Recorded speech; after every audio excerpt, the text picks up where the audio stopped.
Welcome into the Fan Speak Network. I am your host, Justin Bruni. Joining me, as always, is my co-host and partner, Mr. Andrew, the TD King, Rob. Happy Sunday, sir. Happy next week Eve. How we doing? How we feeling? Good, buddy. Good. Happy to be here. Talking some ADP, some burning ADP questions, courtesy of our boy, Mike Rob, always in the chat. We appreciate his support. And he had messaged me the other day some questions, and I sent them over to you, and you're like, fuck yeah, let's get them on here. So yeah, I mean, for anybody who is listening, constantly getting in here with us or in the chat, hit us up if you're some questions that you would like us to answer. We are happy to do so. So shout out Mike Rob. Yep, appreciate you, sir. Appreciate you, sir. Did add quite a few picks. You know, we took some of yours. We added a lot more. You know, more like built, some content around it. So appreciate you, sir. Look at that. See, first one in the chat, always Mike Rob. There you go. Our man. He was actually a little late. I was thinking like, oh, of course, we do this best picks, these ADP battles, and then he doesn't, he's too busy. Sunday night, 10 o'clock. He's got to get ready. Monday's a knocking. But we are here. We're back in the streets. We're going to be talking some ADP battles. If we could smash the like button, maybe get up to let's say 12, 15 likes here, I think we might be able to convince Andrew to do a live draft as well. Maybe a little enrichment to the chat. Anyone who wants to stick around for the end of the episode, we'd appreciate it. Let's go ahead and smash the like button, share the video, and follow the Fan Speak Network as we are on our marching goal towards 1,000 subscribers. We're at about 456 now, so we'd like to hit that 500 milestone here soon. Jump into 1,000. Don't forget about the 500. Were you listening? Sorry. What I was just saying. Sorry. We're at 456. Hitting that 500 milestone. Big deal for us. We'd like to do it around here.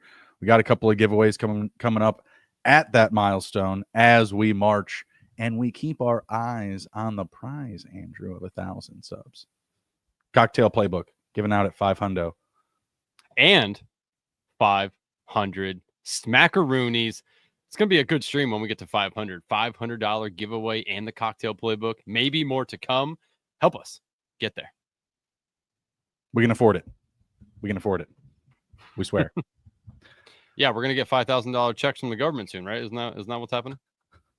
I think that just inflates the market overall. We're going to probably have to give away a lot more if that's the case.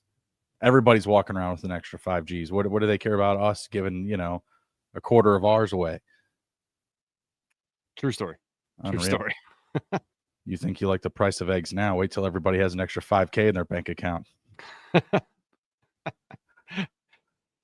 all big right, so empire ain't coming down anytime soon.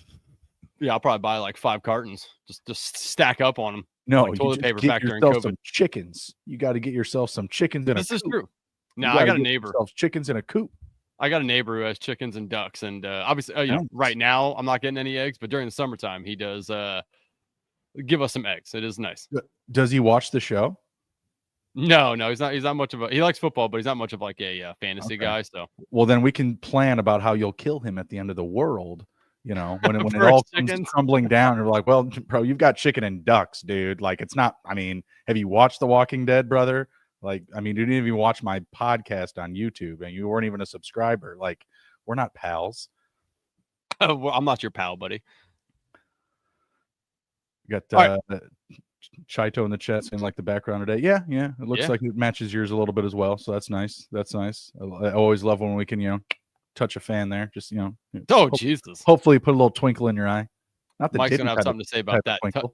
Say touching the people in the chat. Aye.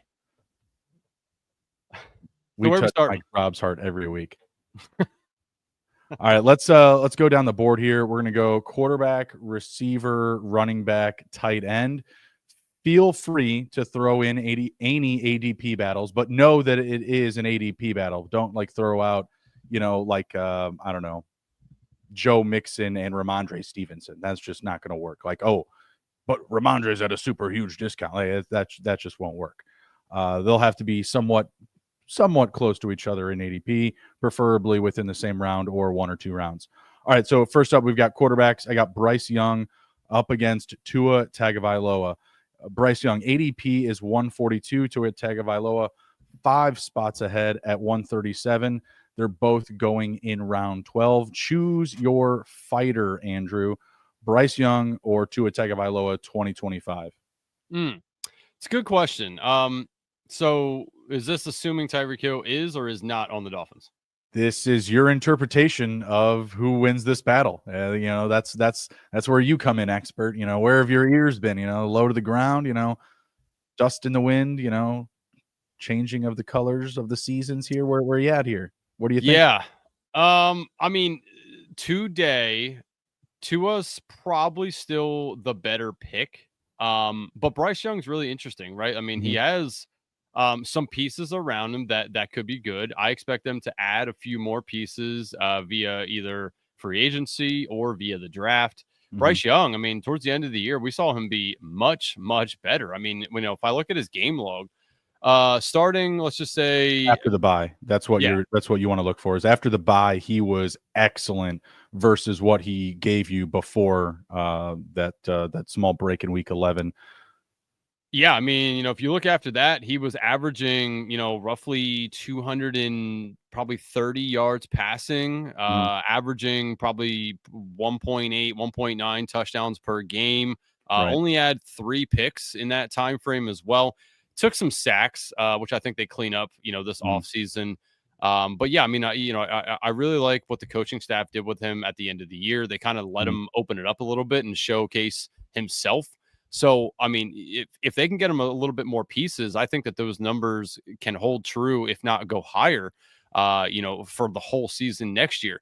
Tua, obviously, we have to worry about a little bit of the injury concern. We have seen him lay out there looking pretty terrible on the ground. We have not seen that with Bryce Young. Obviously, concussions, 0 Bryce Young. I don't know about college, but in the NFL. So, I mean, factoring all that stuff in, again, Tua has better pieces. He has Waddle. He has Tyreek for now, has Jonnu Smith.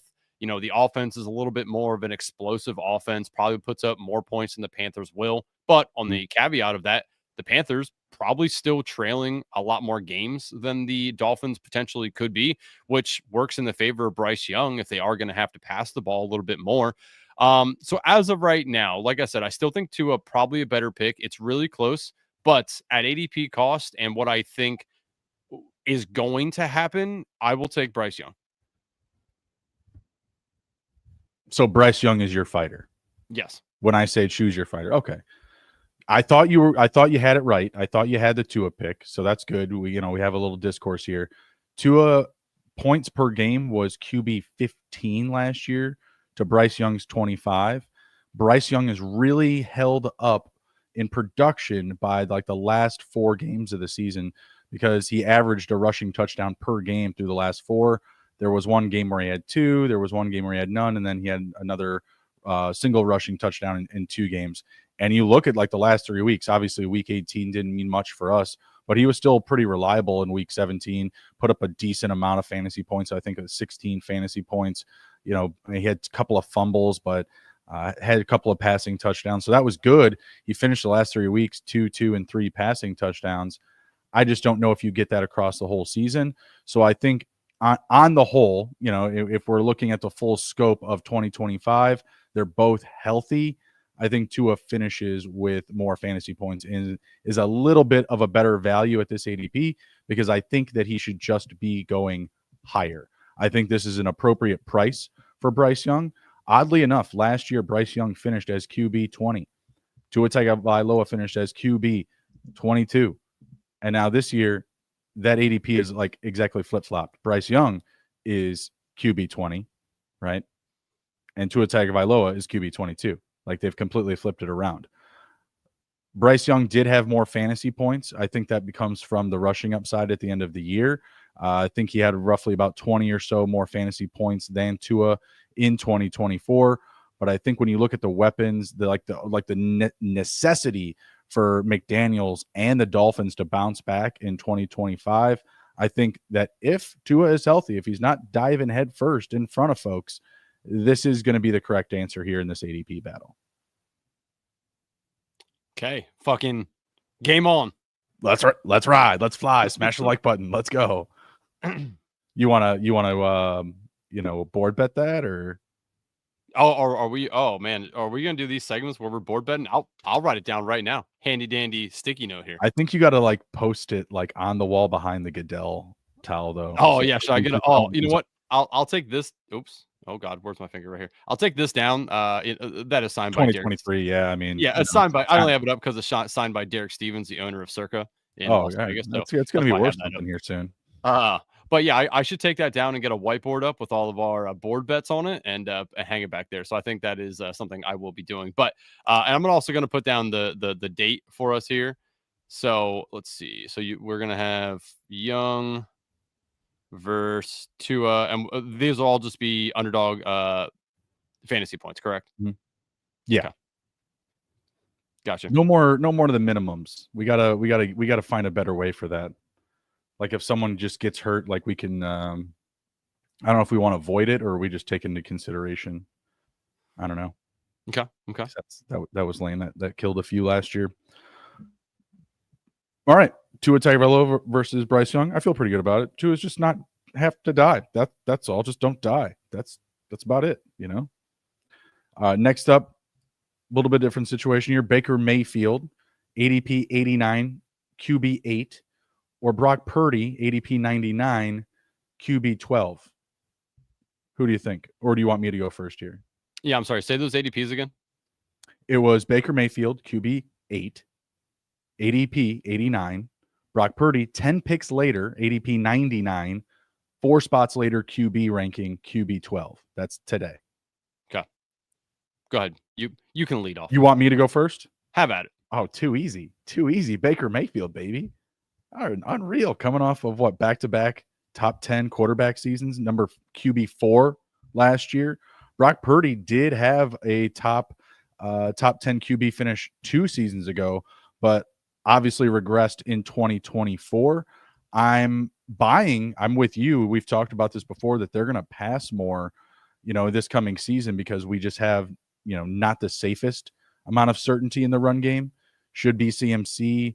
Do they bring back Raheem Mostert? I'm seeing his name floated over there. But really, there's kind of like a bevy of just like undervalued like free agents or like low value trade targets. Like I've heard Zamir White's name tossed around for a handful of teams. I would be interested to see what would happen if he went to San Francisco. Because really, I mean, anybody back there, you got a pulse and you can take some carries. You can do big things for that San Francisco offense. But how it relates to Brock Purdy, they're shopping Deebo Samuel, Brandon Ayuk coming back from injury. He's got a great connection with George Kittle. But when I'm comparing him to the potential of Baker Mayfield and how prolific that offense has been, I know that they're getting, a new offensive coordinator, moving off of Liam Cohen, moving over to John Grizzard, who was a gameplay manager for them last year, very familiar with that style of offense that they're going to, he says he's going to have a continuality of. It's not going to be the same, but it's going to be a very similar offense to minimize, any, transitional issues. So I'm still very confident and high on the Bucs this year.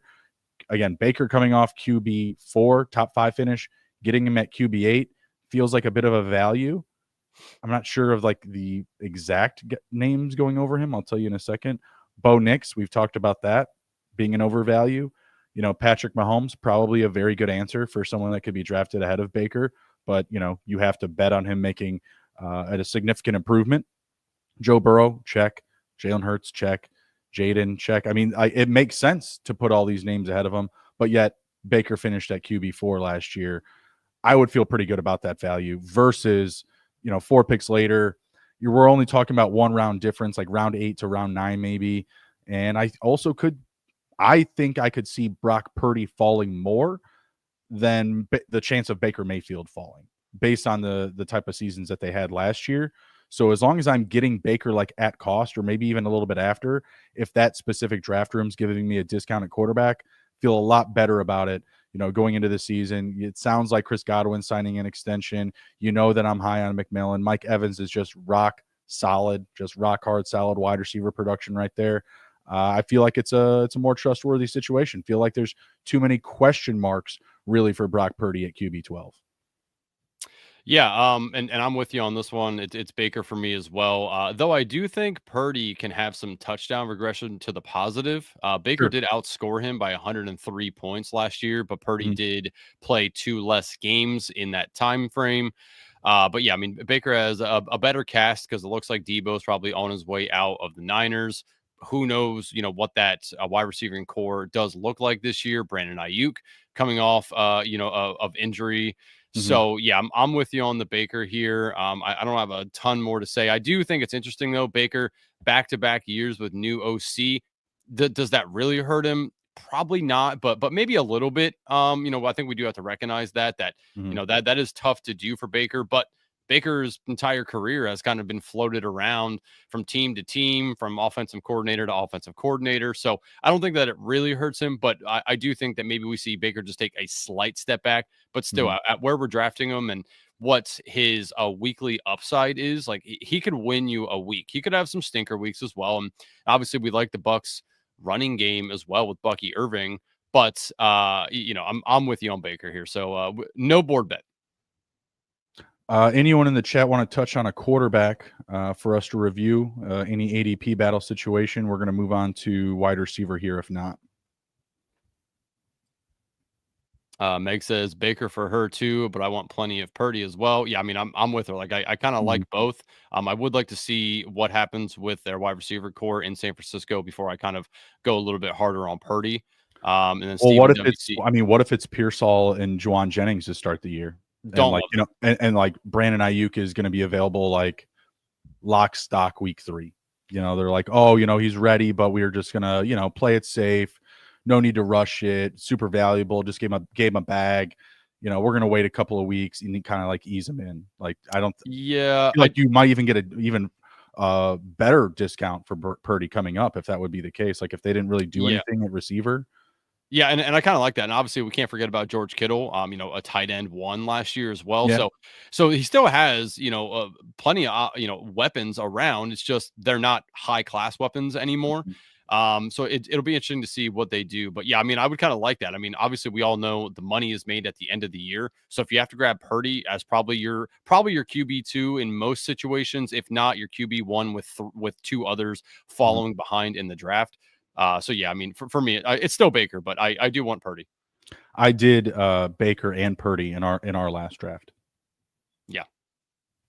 All right. Doesn't look like anybody has anything, so let's move Mhm. on here to right. Oh wait. Oh, Mike Rob. Thinking of Williams versus Daniels board bet. Stand on business, Bruni. I mean, hey, if Bruni I ever wants to mean, take that, we got a fantasy points. I mean, Jaden was at the very top.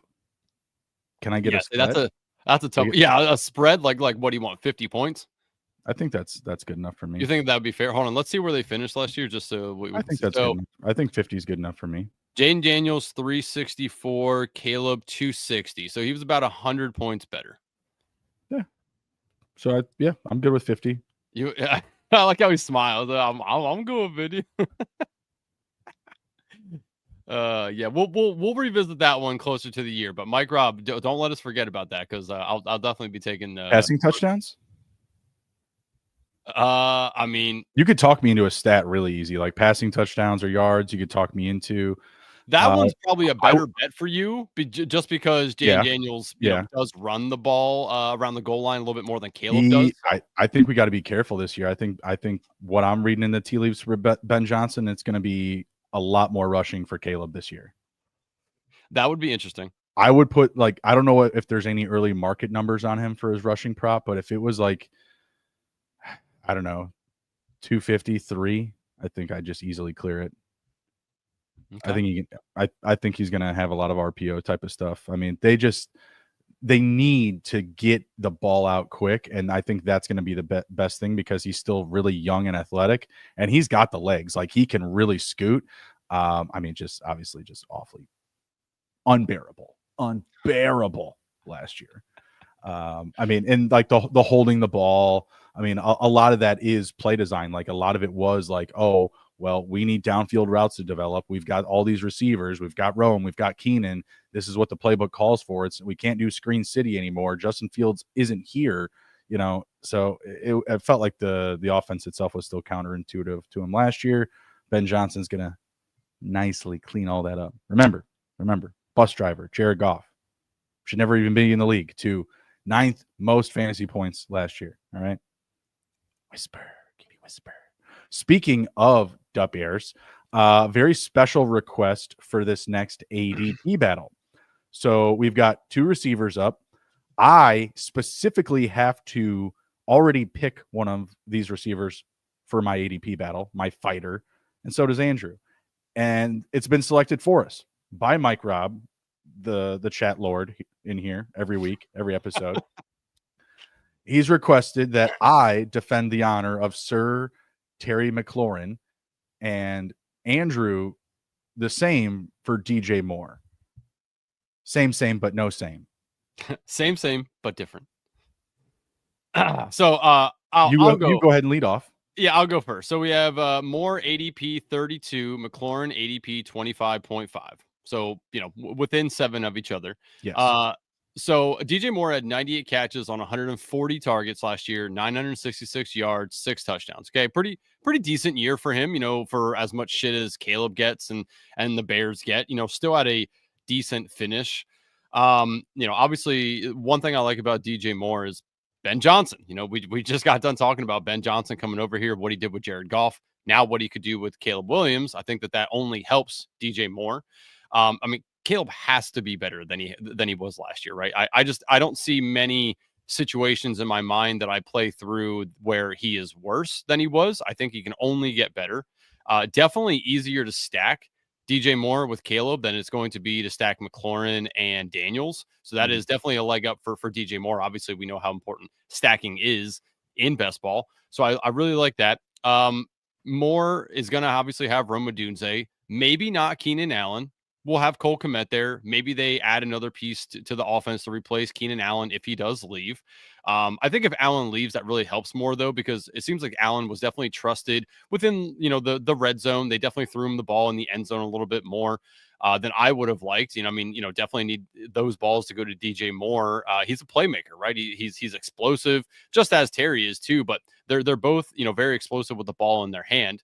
So my case for Moore is definitely easier to stack. Only trending upwards, with the new offensive coordinator, maybe, a piece or 2 out of town and they insert some new rookie. I think that helps DJ Moore if they do insert a rookie instead of Keenan Allen in there. Again, I love Terry, but Mike Robb did ask us to do this. So I'm going to have a fair share of both these guys because I do truly believe in both of them. But DJ Moore, definitely, we've seen it time and time again with different quarterbacks. DJ Moore can get there, and 7 picks, a little bit past ADP. I definitely think we see DJ Moore maybe slip in drafts a little bit more than Terry. If you want to take that versus between the two of them. But yeah, so I do like DJ Moore. I think he is on the rise, and that's what we want in best ball, right? Is to get guys at a good value. I do think DJ Moore slightly better value than Terry, because Terry, you might mention it, probably drafted him closer to his ceiling than his floor. I think DJ Moore, we're getting a slight discount. How to follow that up? Terry did finish a record high for his career, wide receiver 5 this past season, putting himself into that upper echelon of the position. Big things, big difference, I should say, with, a real quarterback in Jayden Daniels. Jayden Daniels going to progress, going to get better in year 2, bringing back his offensive coordinator in Cliff Kingsbury. Already going to have that chemistry, already going to have that, deep knowledge of the playbook that they can build on. And it sounds like that they are ready to load up. We're just hearing about every single free agent wide receiver, being called there. And I know the first thing you're thinking of, well, free agent wide receiver, that's obviously got to bring down the value, for Terry McLaurin. Absolutely not. If anything, it's going to mean that it's going to be even more difficult for these defenses to double him. Certainly didn't matter this year. Got a ton of double press coverage. Guess you know what he did, Andrew? He ran right around it. Just an absolute deep threat. I didn't know if it would look like Terry McLaurin, F1 Terry, or if he looked like Tyreek Hill, in the Ferrari, getting pulled over, like just running away from the cop speed this year from Terry McLaurin. Second, in receiving touchdowns this year, Terry McLaurin. Now, listen, I'm not, to say that he's going to return to top 3, that's a difficult argument for anybody, right? But I think that seeing that in year 1, it's got to give you confidence that he can give you at least a rock steady, 8 to 10 touchdowns in an improved offense for the Commanders in year 2.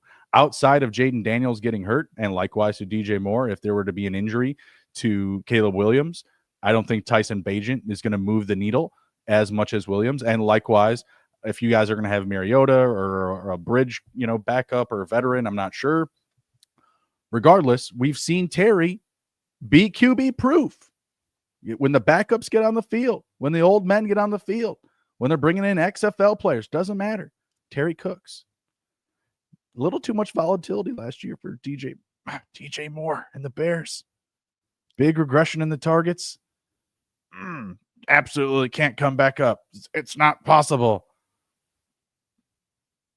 That's it. Bruni, I mean, you didn't even mention Commanders probably adding some sort of free agent wide receiver. I did. I mean, where is this guy? Where is the TD King? Get off the throne. Take off your what are you doing? Take off the crown. It's gonna hurt Terry, unfortunately. We got to get there first. 13 touchdowns last year. Hey, I think we see that. Cooper Kupp, pal. He ain't Cooper Kupp, pal. He's gonna lose a little unless Jaden Daniels takes a massive step forward. I do think, unfortunately, he does lose some. When he takes a massive step forward, I hope he does as a fan. But in this argument, not sure, man. Not sure. Do you know how many points Terry scored? Outscored DJ Moore by last year in half-point PPR. What's that? What? Huh? Do you know how many points Terry McLaurin outscored DJ Moore by in a half-point PPR? 72. I don't know. No, what 72? I don't know. No. It's a guess. 37. Nice. So that's not too far apart. And if DJ Moore goes up and Terry goes down, that's going to get a lot closer. Terry's going to go even farther north. Mike Robb saying this is the best ball conversation version of eating your vegetables. No, I like vegetables. This is bullshit. All right. Next up, we've got another set of receivers here. Appreciate you, Mike, for that gentle exercise. God, my hands are sweating having to. I'd rather go to the dentist than that. That was awful. That's holy shit. All right. DeVonta Smith versus Jameson Williams. Very interesting one here. DeVonta Smith, wide receiver. Actually, I don't have his today ranking. I think he's within 2 spaces. He's ADP 41.5. He's at 41. Jameis is at 43. Jameis is at wide receiver 22. So I want to say that puts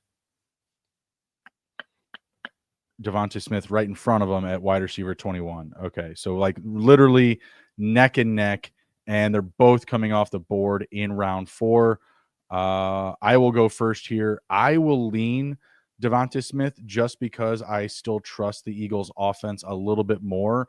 I know that they're going to be losing Kellen Moore, but Sirianni, they'll figure it out. They have the talent there.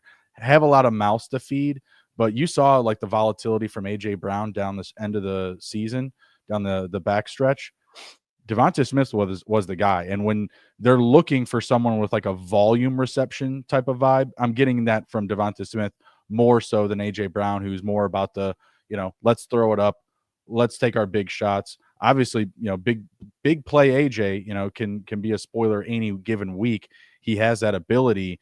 But DeVonta Smith in, a top 3 offense, most likely in 2025 still. I like that certainty a little bit more, where we could bet on a little bit of regression for the Lions this year. They are also sounding like they're in the market for another receiver.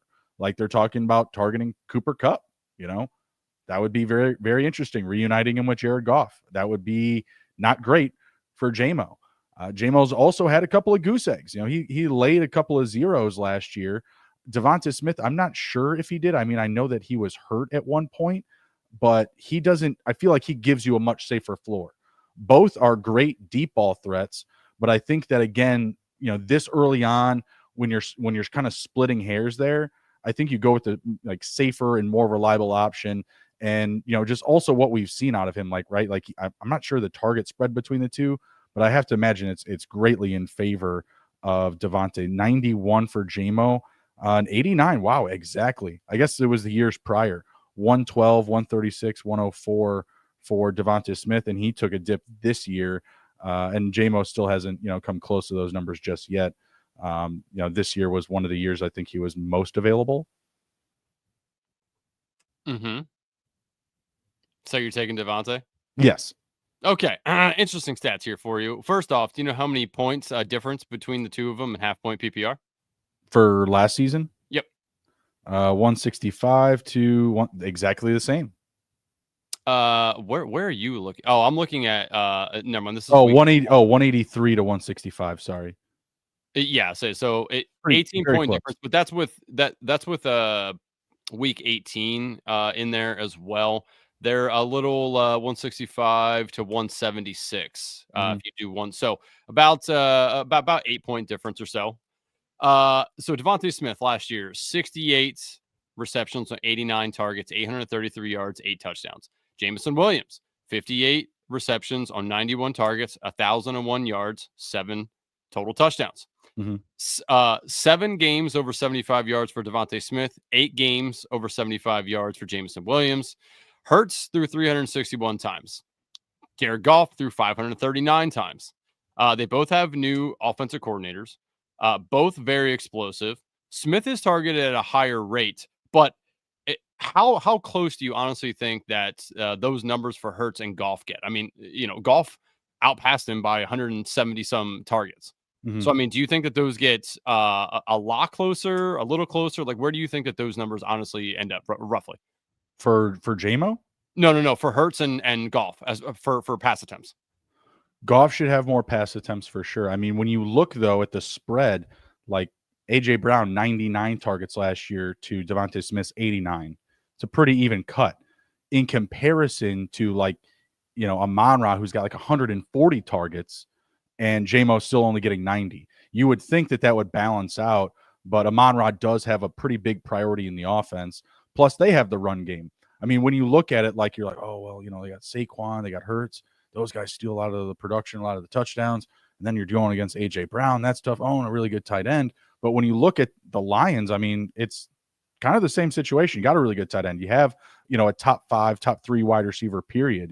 A.J. Brown was in that conversation. I think that Amon-Ra is, well ahead of him right now, just based on, that volume that I just referenced, right?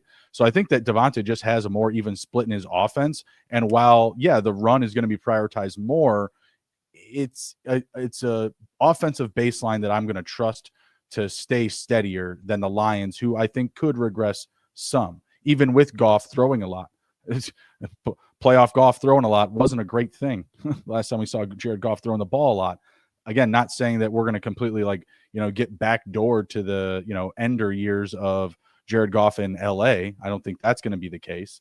But I do think that, Jalen Hurts and that Eagles offense, they just give you a safer baseline of trust, again, this early. If I'm looking at that ADP and, I'm, also with stackability, I'm stacking, DeVonta Smith most likely with a top 3 quarterback. Jared Goff, he can be in the conversation. But again, I mentioned it.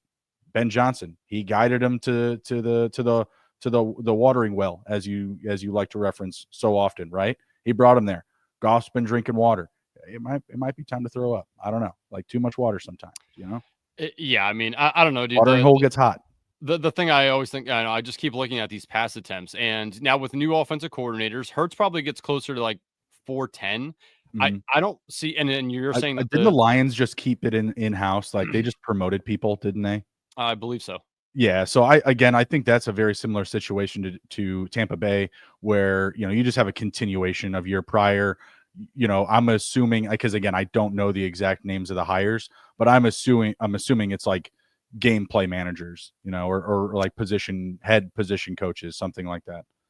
Yeah, I mean, I'm taking JMO on this one, man. It's the pass attempts for me. I think that he sees more opportunities than DeVonta Smith did or does. And if Hurts gets closer to 410 passes, I still think Goff's roughly around that 500 or so. So, I mean, with those opportunities out there, I'm going to take Jameson Williams. I mean, they're only 2 ADP apart.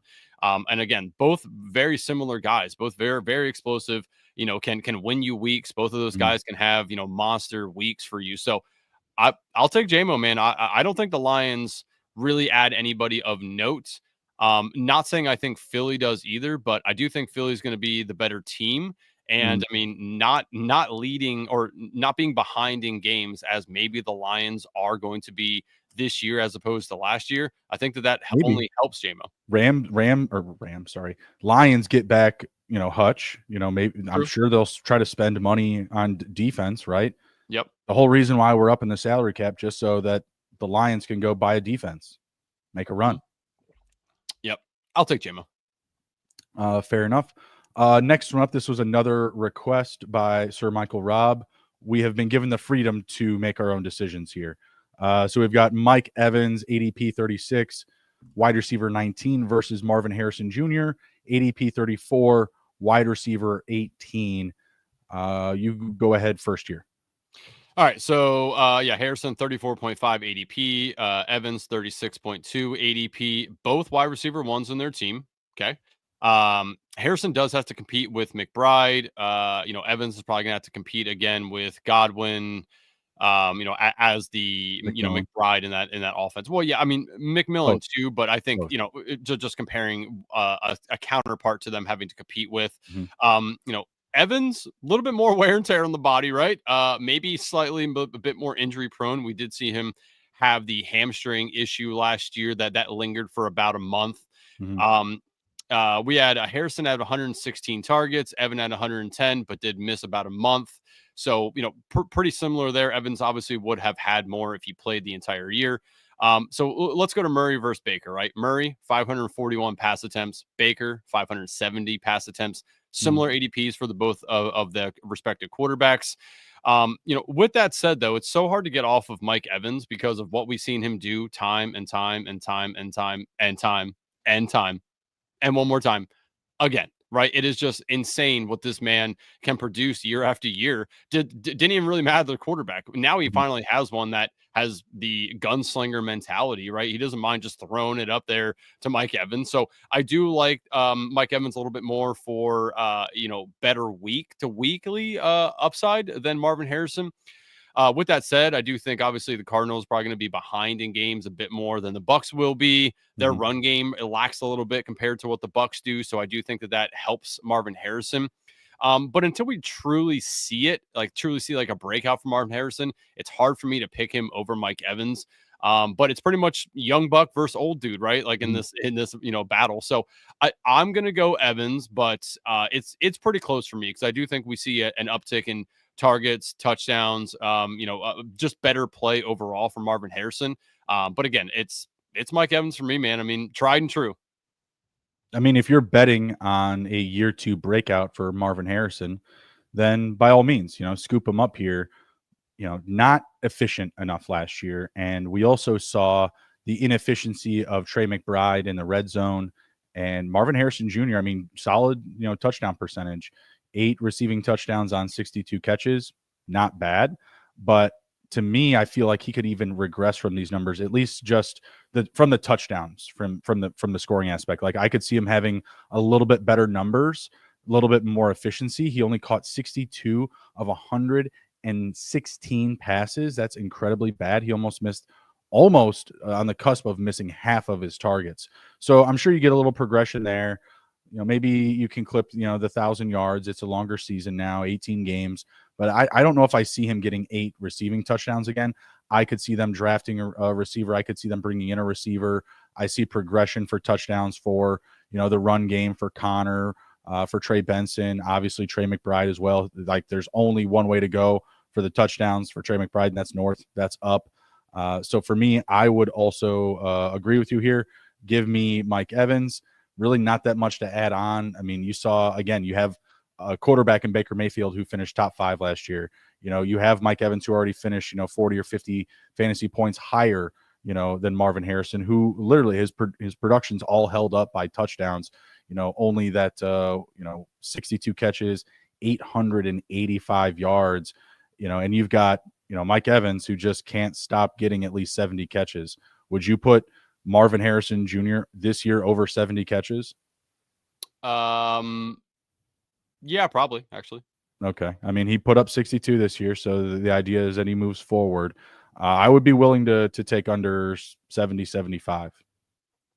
Okay. I mean, we're definitely different there. I think he gets closer to 90. Okay. So with 90 catches, let's say 1,100 yards seems fair. To 1050 seems fair. Yeah, probably 5-6 touchdowns. 5-6 touchdowns. So there, I mean, again, I think they're both good picks. Like this is kind of nitpicking for me because I do think Marvin Harrison was absolutely incredible in college, right? Like he was a end of the first, early second round pick last year. Obviously that didn't play out, as we alluded to, but I think they're both really good picks. I mean, honestly, this is just splitting hairs.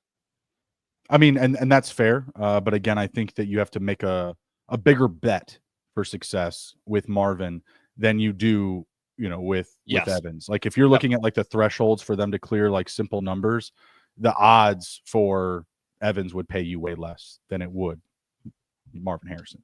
Yeah, definitely. All right, let's move on here. Switching over to running backs.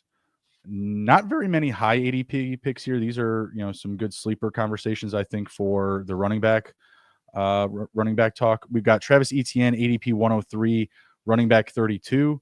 We've got Ramondre Stevenson, ADP 95, running back 30. You have Ramondre going at the end of round 8, and you have Etienne going not that far behind in early round 9. Who's up first? Doesn't matter. I mean, go ahead. Yeah, I'll go first. Etienne, ADP 103, Stevenson, ADP 95. Etienne, right? Big point of confusion, I think, in the offense is Tank Bigsby. What are we going to get from Tank Bigsby? He played pretty decent last year. Etienne definitely fell off face of the earth at some point during the year. Production just was not there, right? Should this year the offense should probably hum a little bit more. They just had a lot of miscues last year. Insert a new head coach, insert new culture.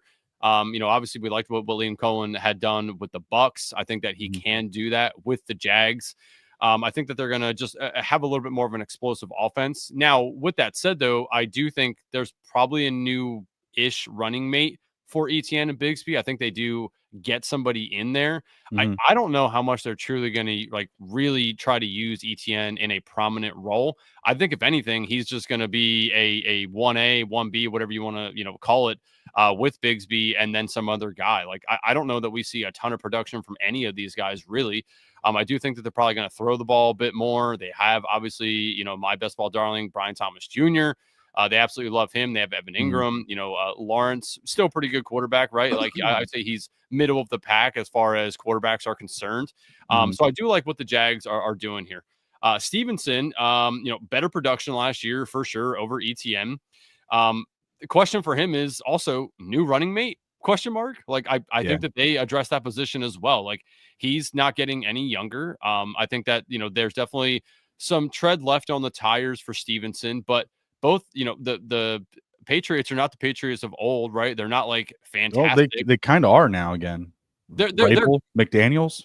Yeah, well, I mean that's true, but they're not putting up numbers like they once used to, right? So I don't think that. I think both these offenses, and Stevenson, ETN respectively, I don't think they both see a ton of production within the red zone. I think that both teams can definitely struggle in the red zone. I'm still taking Stevenson here just because I think he's going to see more opportunities than ETN will. Regardless of running mates for either one of those guys, I do think Stevenson, carries the bulk of the work for the Patriots, whatever that's going to be, good or bad.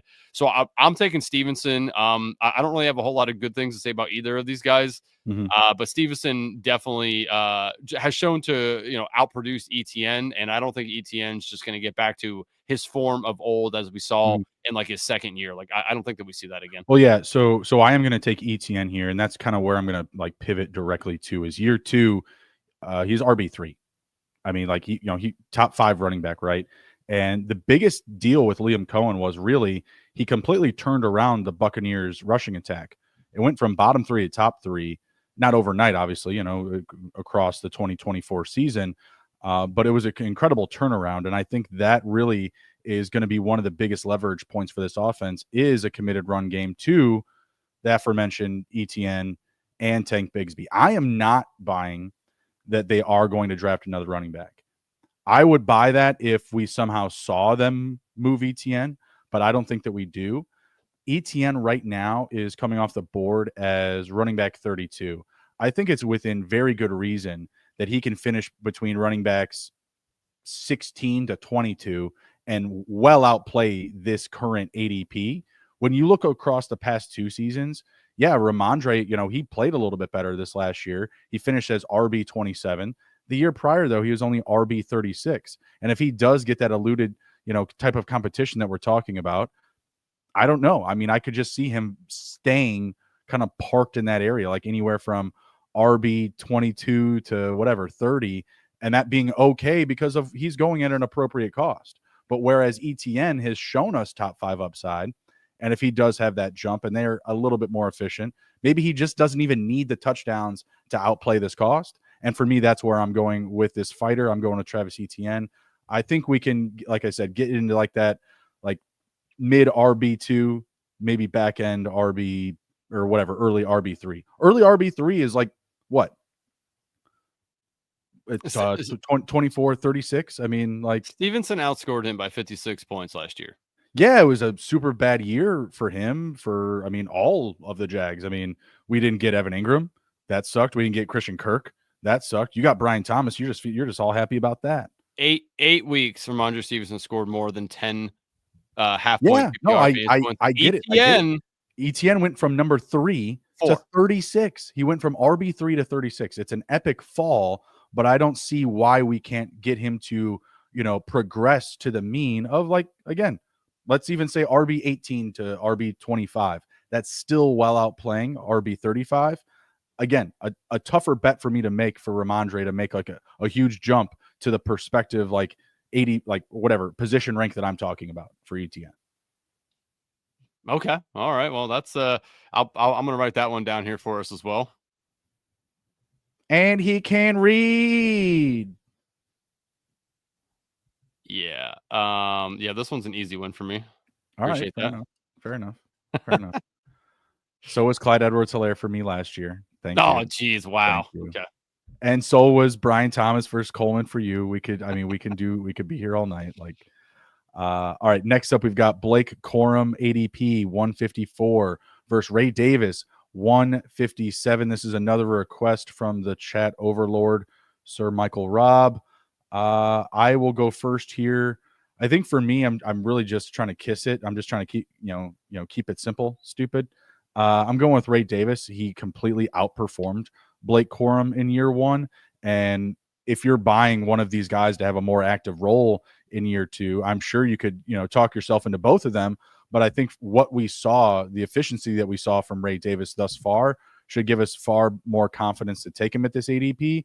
Blake Corum was a great prospect coming in, but I think that what we saw on tape and what we saw, from him in college, we would have expected, a little bit of a bigger role for him in an offense that is very proficient in running the ball. I mean, Kyren just making it absolutely look way too easy. Big advocate for Kyren this year. And I think that's also how I look at it too, is like, okay, like who do you like more, Kyren or James Cook?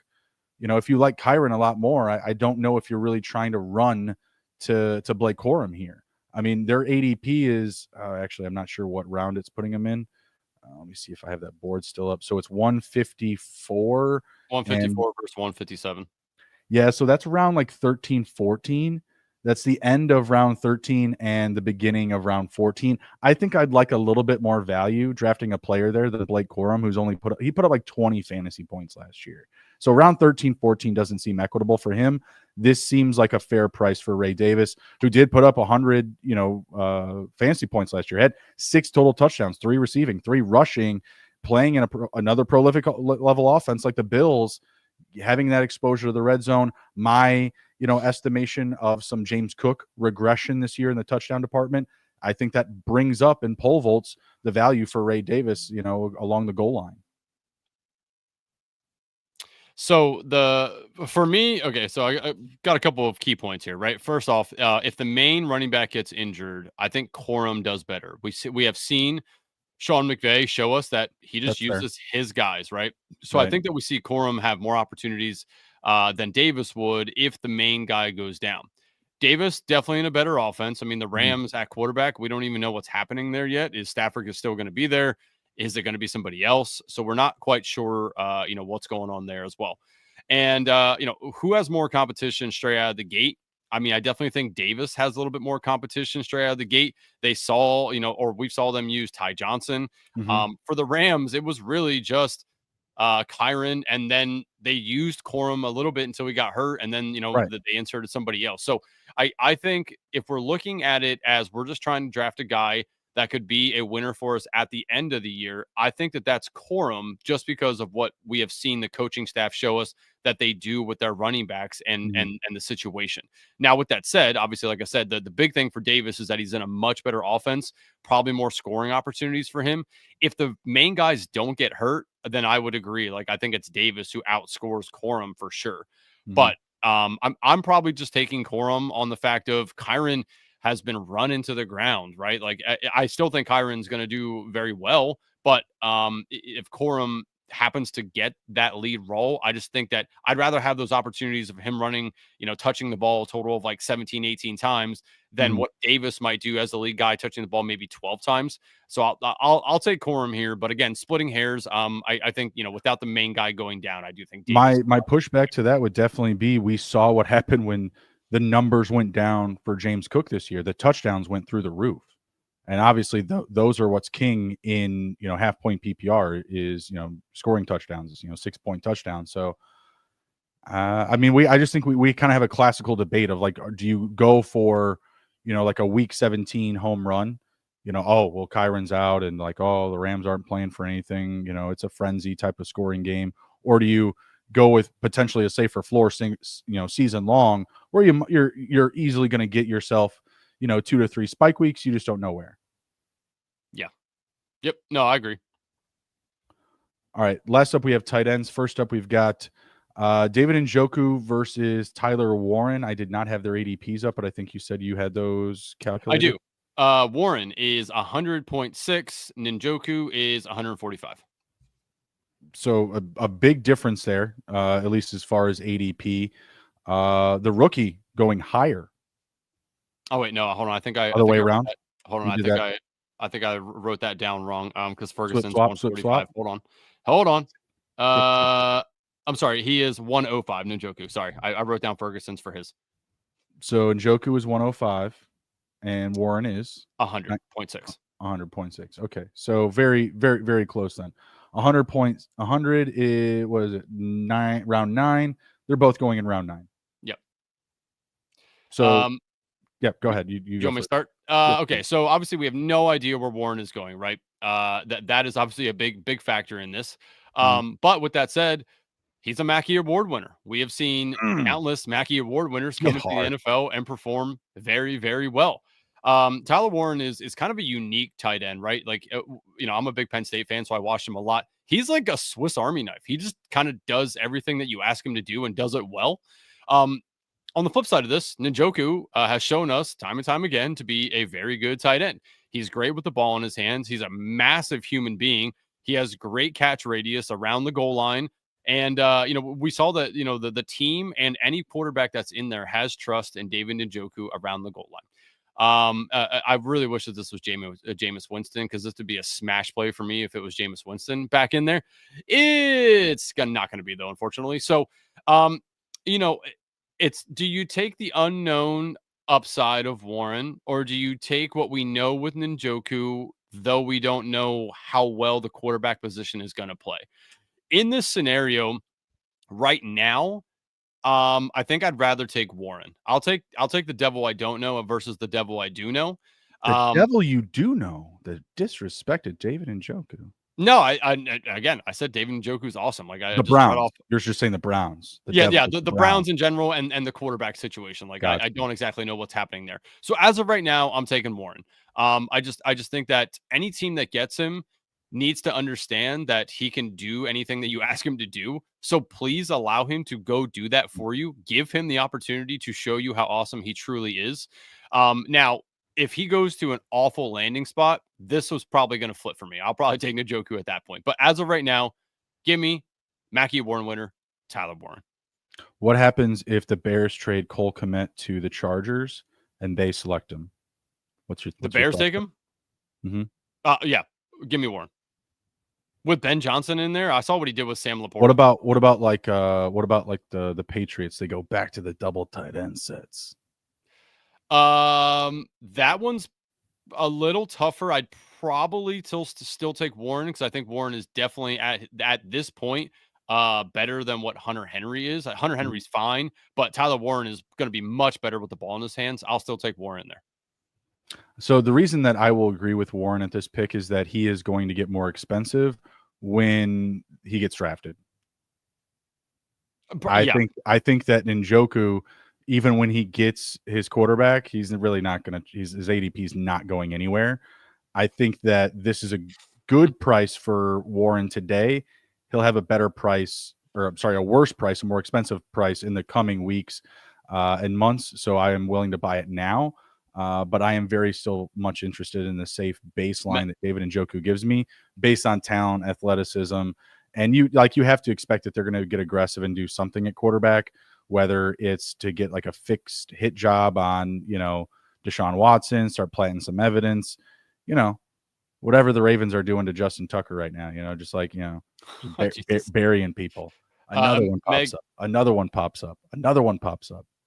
Yeah, Meg points out has a good point here too about using him for a tush push. Like he has in college done that a bunch of times where they gave him the ball like as like a wildcat kind of ordeal. So if anybody's willing to do that for him too, I mean, they can go back and check the tape. Like he's good at running with the ball. So obviously Njoku will probably never see that in his career. So just another pickup for Tyler Warren. That's true. All right, last one up here. We've got Evan Ingram versus Jake Ferguson. Talk to me about this ADP here. Mike Rob. Yeah, so ADP Evan Ingram 135, Ferguson 145.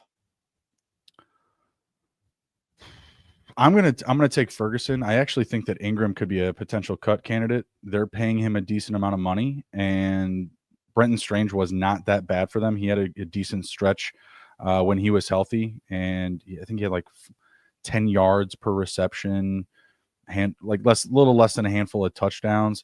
He was very efficient in the offense, and I think that also they're going to want to get another receiver for what Liam Cohen does. He really is going to favor like that RPO type of like 3-by-1 set spread offense. So I think that he really needs another playmaker at receiver, whether it's drafting somebody, going in free agents. I think, like, who would you think is a more likely cut candidate? Is it Kirk or Ingram? I think it's Ingram. Kirk or Christian Kirk. Yeah, I'm actually going to say I think it's Christian Kirk. I mean, I think that both honestly are fair options. But Kirk just got hurt last year. It wasn't like he was bad. Like when Ingram played, he was bad. Like he did not look good in 2024. Again, another situation where the year prior he was top 3, top 5 at the position and half-point PPR. So like that's what you have to bet with Evan Ingram is that he's going to revert to, what he was 2 years ago. I mean, we've seen Cade Otton have some priority in that offense for Liam Cohen, but really, what have you seen most, especially last season? Just receivers downfield, getting those guys into creative route running options, selling off of an RPO. It's worked out for him, and it seems like that's going to be a continued style for him in 2025 with the Jaguars. It's again not a same playbook, playing to the strengths of your players, but I would imagine that we see the similar type of 3-by-1 sets. It prevents opposing teams to really load up the box. It's kind of like another kind of push here for Travis Etienne. I think Evan Ingram, they potentially could move on from him. I just feel like the tight end has a little bit less priority in this offense, and I think they still have Brenton Strange on a rookie contract. Kirk's making a fair amount of money, but I think it's market value. Like I don't think it's anything crazy. So I'm not sure. Like, do you really save much out of that? Because I feel like you just instantly have to replace him. Yeah, I mean, I'm taking Ferguson here as well. Different approach though for me. Ferguson, we saw when he stayed healthy what he could do with that offense. They really liked him around the goal line. For tight ends, especially with best ball here, especially on underdogs scoring. Touchdowns are king, right? I think that Ferguson will probably out touchdown Ingram this year as well.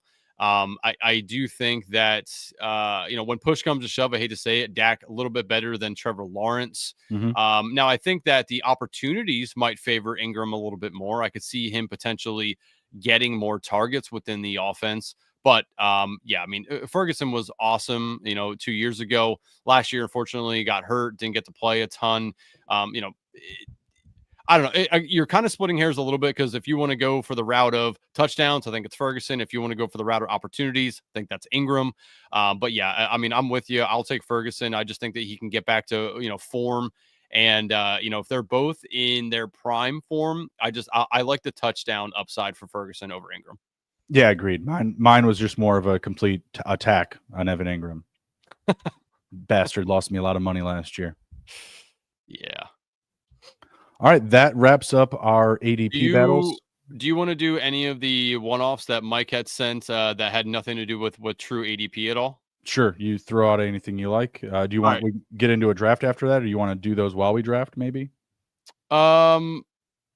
Yeah, I mean, we can get into a draft a while if you want to. We'll hit on a couple of these. All right, sounds good. Let me know when you are McReady. Okay, give me un momento. If anybody wants to join us in the draft, heading over to Underdog Fantasy, promo code FANSPEAK. If you are already on the Underdog app, come join us. We are going to do the Big Board draft. $10. What do we got at the top? 250,000. Ooh, sounds yummy. Delicioso. Bruni, I am ready whenever you are. Are you clicking in and I'm hopping in there then after you, or no, other way around? Okay. All right. Then if anybody wants to join us, I'm counting it down here. 5, 4, 3, 2, 1, and entering. We got 8 more to start. Plenty of time. Mike Raub, get in here. Meg, if you're still fired up, draft fired up, with chat. us. Let's go. Let's smash the like button. Let's get into the draft. Green Bean hopping in. Candyman, aka Fantasy Football Garage, jumping in. He also streams. If anybody wants to go check him out, Fantasy Football Garage on YouTube, aka Candyman on the Underdog. Stephen WC hopping in here. Is that Chaito? How do you say that? I'm not Spanish. Chaito. Okay. Chaito, want to join us? Yes, sir. I don't know. We got 3 more to start. All right, so let's start with some of these one-offs here. So Mike Raub, again, chat lord, had sent over some other ones. He said Cousins versus Rodgers to sign with the team, not necessarily talking about ADP. What's the best outcome? So I guess let's just kind of think about if they both get on a similar team. Let's say, who some teams that we think that they could go to. I like Rodgers to either the Colts or the Steelers. Okay, do we think Cousins could go to either one of those teams? No. Where I think the Colts got too jaded by Matt Ryan to go after a guy like Kirk Cousins when they have a guy like Anthony Richardson. Does that track? Yeah, I understand. Yeah, okay. What about Kirk to? I think Kirk was Cleveland, which is not sexy. But I mean, that's not bad. I mean, they have some options there. I mean, yeah, I think I'd like Cedric Tillman a little bit more. That receiver pass catcher group is wide open. That's another reason why I like David Njoku so much. Yeah, that's true. So who do we think just has a better year? If they're on similar teams, do we think Rodgers? I think Rodgers easy, like by a country mile, to be honest. Really? Yeah. Okay. I don't know. I kind of like Kirk, man. I mean, he performed. Yeah. I mean, true, but he performed very well under a coaching staff in Minnesota. Now that Minnesota quarterback situation is always QB friendly, so maybe that helped Kirk. But I don't know. I guess like Kirk maybe could work well with Callahan in Tennessee.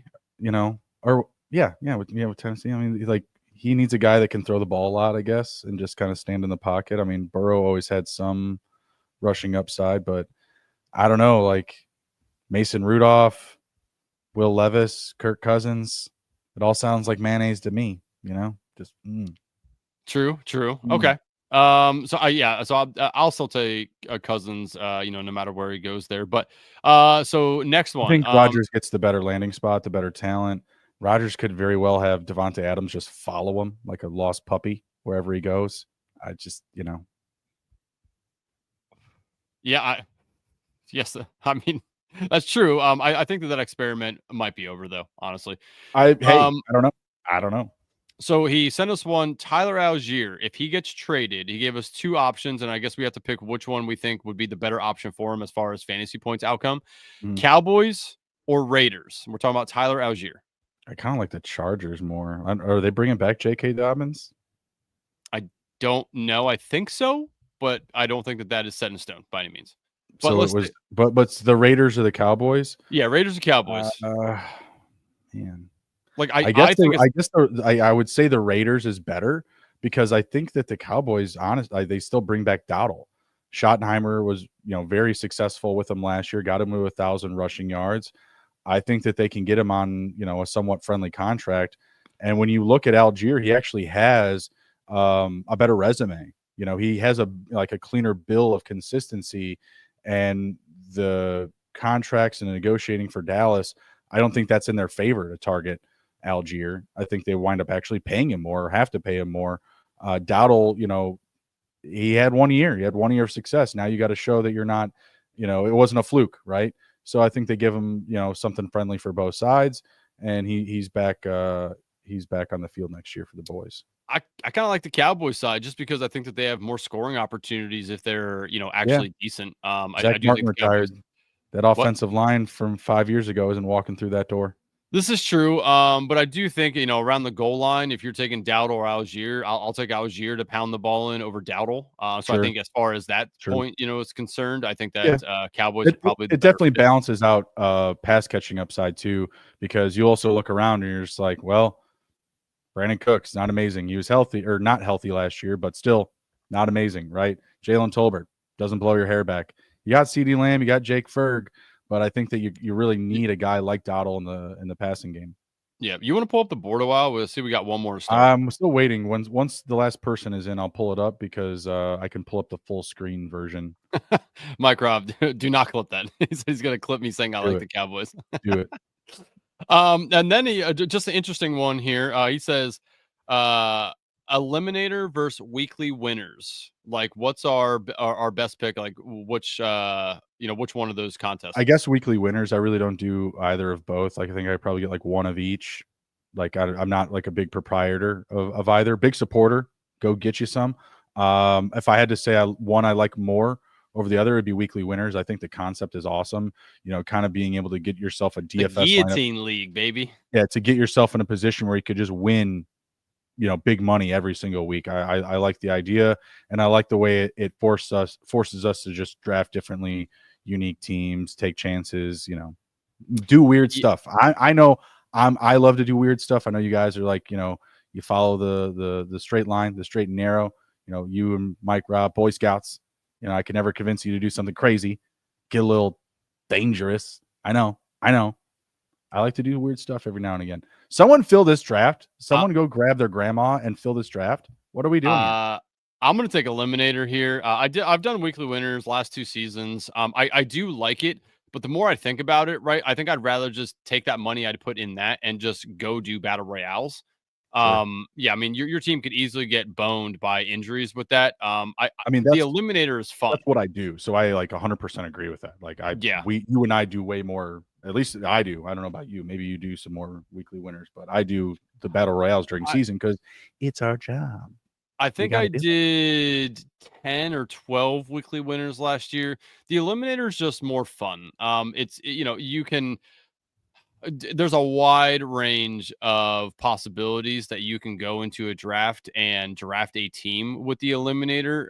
Did you want to go hot and heavy early and just hope your team fixes it, as it goes forward? Do you want to aim for, hoping your team can just outlast the beginning because there's more room for you to mess up in the beginning than it is at the end? So yeah, I mean, eliminator is just like more of a fun competition. I'll take the weekly eliminator. Yeah, like you said. What do we got? I'm not still un. No, we're good. We're good. We good now? We're cooking. Oh, here we go. All right, pull it up. Yes, I'm on my way, Ninja. Oh, I see. We do have Green Bean in here. He is in the 2 spot, or she. Sorry. Vaporware, who I don't think is in the chat, but has definitely been here with us before. He is in the 4 spot. Bruni, you are in the 6 spot. I am in the 9 spots, and I don't know. Fossil in here in the 12 spot. Sup, Fossil? I feel like Thanks for joining. Art Trell. I feel like Yeah. that name's No. familiar. You got Fossil up in here. Mike said the draft starting taking too Vaporware. long. Got to bounce soon. Great show. Appreciate you, Mike Rob. As always, didn't get in the draft though. Oh, you hate to see it. We did it for you. We did it for you. If anybody else is in here in the chats, let us know. We will at the end just do a quick highlight of your team. Mm-hmm. Yes, sir. I'm gonna pull up on my phone because I'm gonna use that and keep the board up. Is a he? You're good. Sorry. you never like to assume. Shazam! What do you think about? Are you just always getting Joe Burrow if you're getting Jamar Chase up top here? No. Are you getting the 101 a lot? No, dude. This is best ball. You know where I stand. Yeah, well, I mean, 2 years never ago, I was me. like, me and the 101 were a thing. We had a thing going. Yeah, great. Whatever. I mean, and I'm not saying like all those teams advanced, but like I was my best season advance rate wise. Bastards. Give me better picks. Oh, the running backs. Okay, let's go. Let's mix it up. Let's get into it. On the clock, Rune Dog. Burning question. Who are you taking? He's taking CD Lamb. He says he likes to have fun, but he's just going to take CD Lamb. Probably going to take CD Lamb. I don't know if you can. Oh, you can't see my thing. I haven't taken any yet, so I'm going to take some. Yeah, say fucking today, Junior. Sorry, I was trying to get a pull up on my phone. I had to move some things around. Wasn't the tech wasn't cooperating. If you're watching on Twitter, come on over to YouTube. Subscribe, hit the like button, turn notifications on so you can draft with us. Help. Come fucking bounce it up in the chat with us. See a bunch of people on Twitter watching. What are you guys doing? Get over to YouTube. Brian Thomas. We appreciate you. Oh, I like it. Brian Thomas moving him up. Dare to be different. I love it. So much for shorting ADP. This is going to be fun. This is going to be fun. Let's go. That was, I mean, I know he's going high, but damn, son. Hey, he only went 3 picks ahead of ADP. Still ahead of Amon-Ra. Wow. Amon-Ra had like a lot of targets the last couple of Fossil with the quick double tap on the old RBs. Yeah. So far, we've got 6 RBs off the board. Make that 7. TD King, on to you. Yes, it is. Give me AJ Brown. AJ Brown. One of us has drafted AJ Brown in like 3 straight draft episodes. So that's pretty sure. Yep. I did it back-to-back weeks. With vaporware. Yeah. See, yep. I said I didn't think he was in the chat at first, but definitely no vaporware. Sharp. We got a sharp guy in here. He knew where to go. Just means I can trust him to do the right thing. It is funny. I do like drafting with a lot of sharper people who know what they're doing, because we tend to stay in our lanes because we want to build a good team. So I do like that there's not a ton of sniping going on.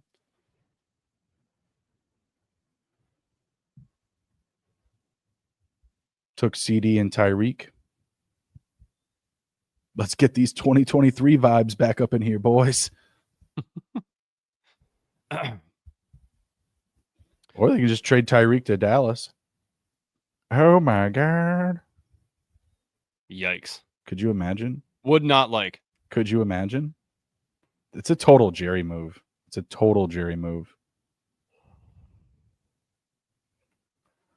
We're not going to be very great on defense, but what I can tell you is we're going to be the greatest show on turf. If you guys haven't done so already, hit the like button on the video. The second coming. Ask very little of you guys. Give you good content. He actually asks like quite a bit. Like, oh yeah, really? I mean, again, we've said it before, but we want to give you guys $500. Help us get to 500 subs. We will have a $500 welcoming party stream, giving out $500, giving out the cocktail playbook, giving out good advice. Mostly. We got to get Steve on. Steve gives good advice. He does. Got to put that big board team on the fridge, so you're always always be drafted. Meg, 500 party at 500. That's right. Parties are tight.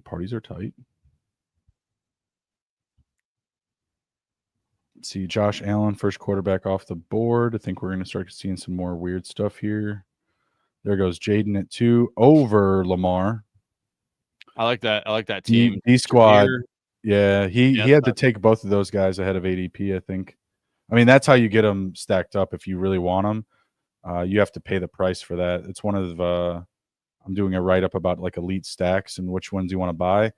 And for me, like I love the stack of Jaden and Terry, but the price, like you always have to pay up on their ADP to get that stack. Like if you follow them to a T of their ADP, you're not going to get them. So it sucks. It's not fair. What are you doing here, Bruni? Taking another DJ. Oh man, there he is. Where my DJ? I must have had a good argument for him that you took him. Yeah, no, I was just listening to your advice. You give good advice every now and again. So I was just heeding your information. Terry went ahead of Lad McConkey. I don't know about that. I mean, it sounds like the Chargers are in desperate shopping mode to grab another receiver, grab another weapon. So that's interesting. I've heard T. Higgins' name float around there quite a bit. I know that they're going to franchise tag him. But just the fact that, that's the level that they're looking at, I could see them, investing some draft stock, maybe some free agency money. I'm thinking it's coming. Vaporware says his first 3 RB team should be interesting. I like it. Nice. So what's he got? Saquon, Jonathan Taylor, and Breece Hall. Very interesting. Can't complain. You got some favors there in round 3 with just Wilson and DJ and JSN going. That's pretty nice. Obviously, really stacked up in round 1. There goes Mike Evans, Xavier Worthy, Fossil, not letting it happen, not letting it fly. Green Bean says you missed being able to get Terry and JD5 stack early in the drafts. Yeah. Yep. Game over. It was nice before. All right. Well, it makes sense for me to take Hurts here. I was glad he fell back to me. Didn't want to. Yeah, I mean that's and that's an elite stack that's just so much easier to get. Like I think that if you want like an elite stack early, I know it's like it's like the most common stack or whatever, same as last year. But it's really, really easy to get Jalen Hurts tagged up with AJ or DeVonta Smith alike. Yep. Did think about taking Jameson Williams there. Also thought about taking Joe Mixon or Chuba. Would have been picks I would have taken there. I'm going to take Alvin Kamara ahead of ADP. I don't have a lot of him yet. Your boy Chuba sitting right there. Yeah, I know. Oh, my God. The travesty. I'm interested to see who would grab him. All right, Floyd's with it. His first running back, though, Chuba, it worries me. I mean, it's a clear path for them to add somebody. This is true, but I mean, already being like declared out, like they got to do something. Yeah, but I mean, I don't think it's going to be anybody of note like Worthy because they know that Brooks is going to come back the following year. I mean, why are you going to? It's so expensive. Round 4 is so expensive. Yeah, but still starting RB. I mean, it's. I think it's worth the squeeze there. Yeah. So is Kamara. Kellen Moore really hooks it up for the running backs. Yeah, Green Bean, Bijan, Ladd, Josh Allen. Let's see what he does here. I think I'd take another wide receiver here. I think you're going Rashi Rice, maybe DK Metcalf if he's on like the. I don't know. I mean, I don't hate Flowers. Yeah, there you go.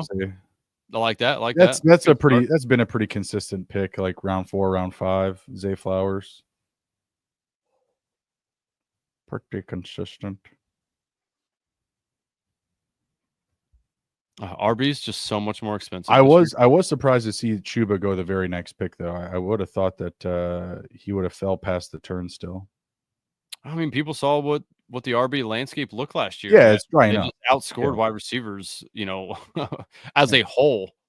Well, just in this draft, like especially after James Cook and Mixon, like I would have easily clicked James Cook at 43. What's his ADP, James Cook?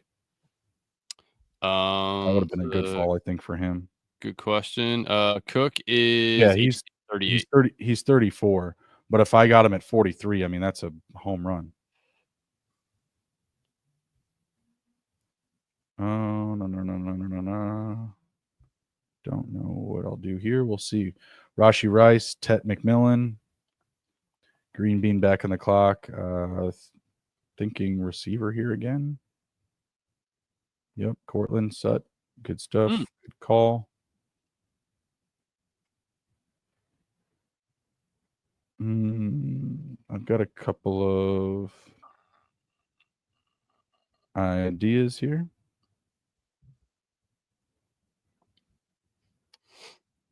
All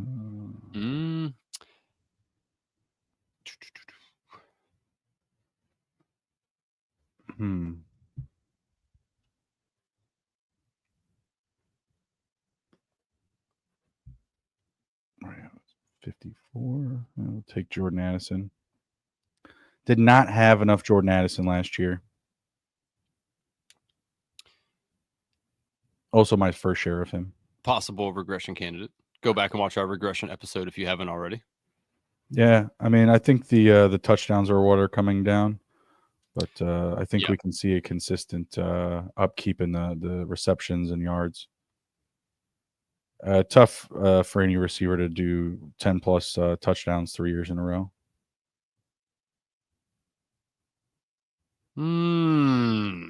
I got him at cost. I've gotten enough Kenneth Walker. I didn't really want to take another share of him. Thinking Waddle, Godwin here. Oh, you know what? Yeah, I would have considered pulling up Godwin, but I have a lot of bucks again so far. You know, when you're using best ball overlay, I mean, it's kind of the whole idea, right? Like being able to balance out. I mean, speaking of, if you haven't already downloaded it, use bestballoverlay.com. Use code FANSPEAK. $10 off per month. Great tool, especially if you are a drafter who's putting in some nice volume throughout the year. Definitely want to have that tool. Shows you your exposure to them. Easy stacks to get. It's a really nice tool.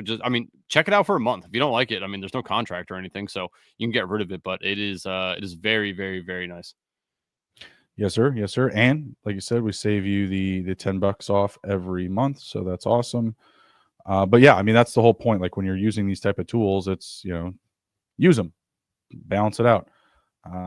Especially when I'm only doing like anywhere from like 15 to 30 of these, like, tough really not to.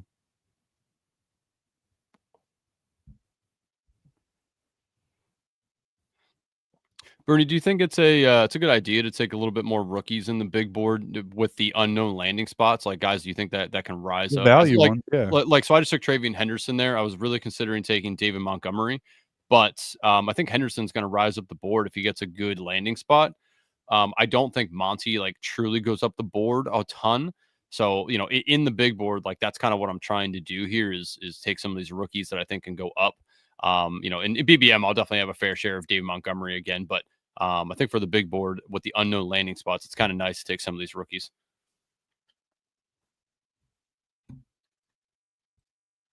Bruni, how do you still not have a red badge? You close?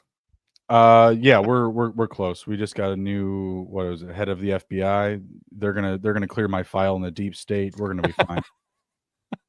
We're gonna be fine. They got Bruni on the no-fly list. They're like, we'll give him the black badge, but I've been waiting. I've been waiting. But yeah, you have to have just not went over the threshold of money won yet. You definitely have drafts in for sure. What's the threshold for money? I've never been able to go back and look. They give me a lot of money at the end of each year. It's not as much as they gave Steve, but oh, you haven't got 50 G's yet? No, they haven't given me that. Meg says Steve thinks certain rookies like Henderson will rise by weekend next week after combine. So definitely a good idea to get some of those guys now. Yeah, I mean, like Genty, like how much higher can he get? I mean, he's at 6. I mean, I think that's a tough click over Derrick Henry still. Yeah.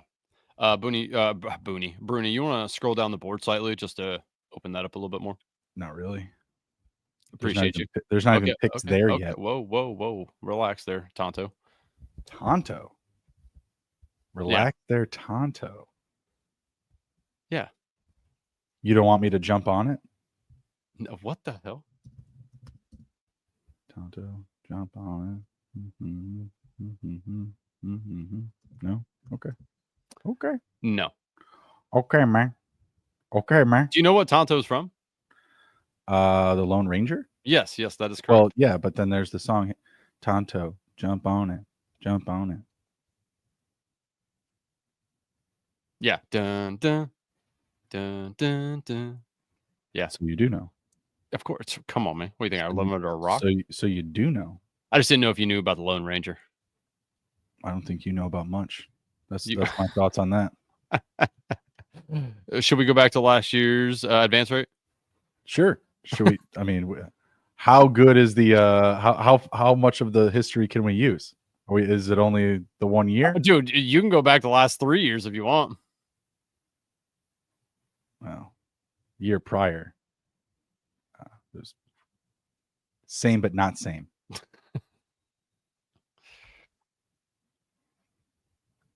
Come talk to me when you max out. Come talk to me when you make a final. That's true. I dream about it. I can do this all night, brother. I write it in my diary.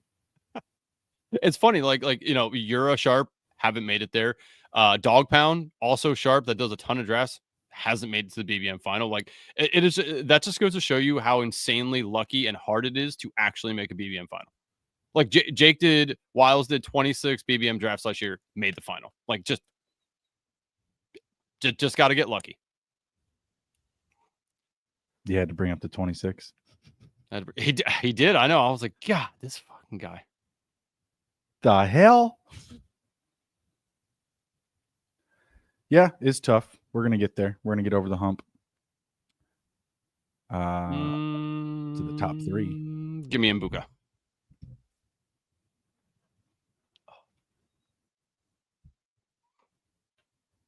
What do you got so far? I currently have 1, 2, 4. I got Hurts, Chase Brown, Travion Henderson, Nico Collins, AJ Brown, Jalen Waddle, and Egg Buka. I've got 0, 3, 4, 0, Kamara, Connor, Pollard, Lamb, Hill, DJ Moore, Jordan Addison. Damn. Fossil did what I was considering doing. I was going to take McMillan, but damn it, I can't take him right here. If Godwin goes back there, is that not a good pick for McMillan as far as I just don't see him falling that much, because even with him going back, he's still coming back from a really nasty, they call it a dislocation. I call it your foot turning around and like doing a 180. Like I just don't know how he's absolutely 100%, even if he is healthy to start week 1. I just have to imagine he's going to be nursing that. And early in the season, he's not playing a majority of snaps. And then obviously, I mean, I don't know. I mean, we got to get like Sebastian on here and talk about like chance of re-injury, because I think that for me is what concerns me the most. Yeah, no, I mean, I agree with that. Yeah, well, Herzig is also like the godfather of the sport. So like, I mean, that's yeah. I mean, obviously we've had Herzig on multiple times as well, but yeah, I always tell him that I'm like, the streak, it continues, brother. Like it is just so wild that he does that. Exactly. Yeah, we definitely got to get Herzig. Bit much Herzig. Yeah, when BBM comes out, we got to get Herzig back on to do like an early BBM show with him. Jacoby Myers, Old Faithful, nothing but reliable.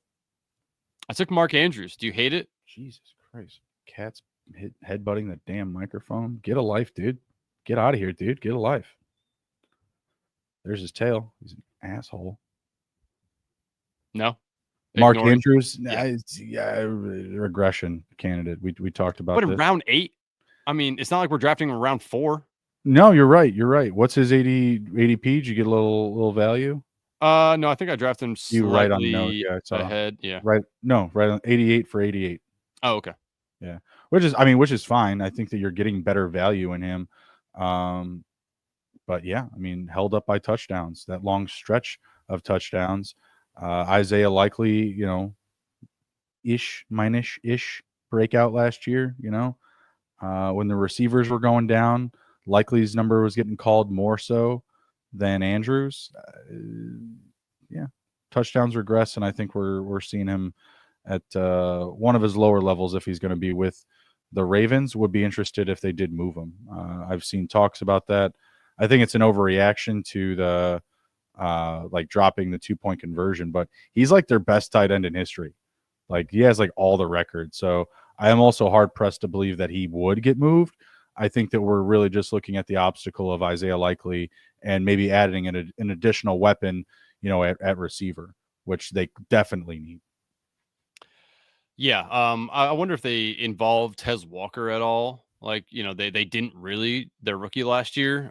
It'd be interesting if they decide to see what they have in him. Mm-hmm.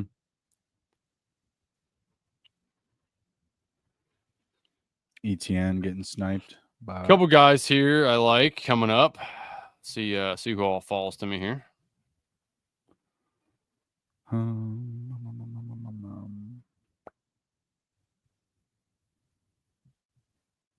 Your boy Travis Kelce coming up. Yep. You're like, I don't want him unless I can get him 40 picks past ADP. Correct. I don't know why I don't know why I would take him at ADP at this point. That was wild that he fell that far, and you were just like, yeah, I'll take him now. And then 3 more. Yeah, you and your damn so many tight ends. Wild to me. Taysom Hill, RB1 season coming. He's going to the Broncos. It's going to happen. You know who the running back is in Denver? Nobody. Nobody. This is true. It's going to be Cam Scattaboo and Taysom Hill. Audric Estime. Maybe Audric Estime too. But those other two dudes that I was talking about as well.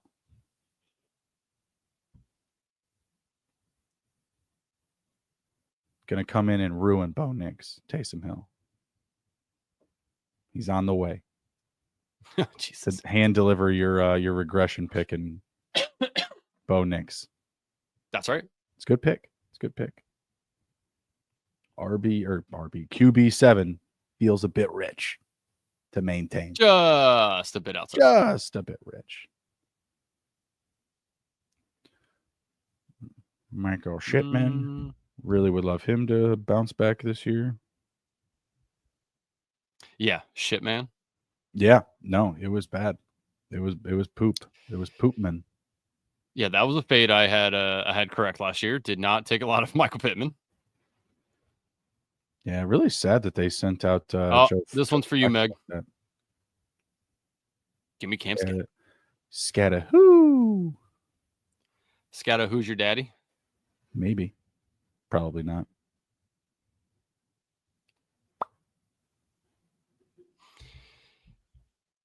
There's like 3 guys I like that I need to fall back to me. At least one of them. 7. We shall see what happens.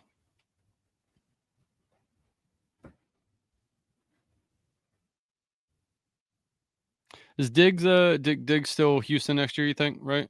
Yeah, we talked about this, and I'm taking him right now. I like the value for him and Keenan Allen at this ADP. Mm-hmm. Round 10, round 11. I've already got 7 receivers. Feeling pretty good about that. Yeah.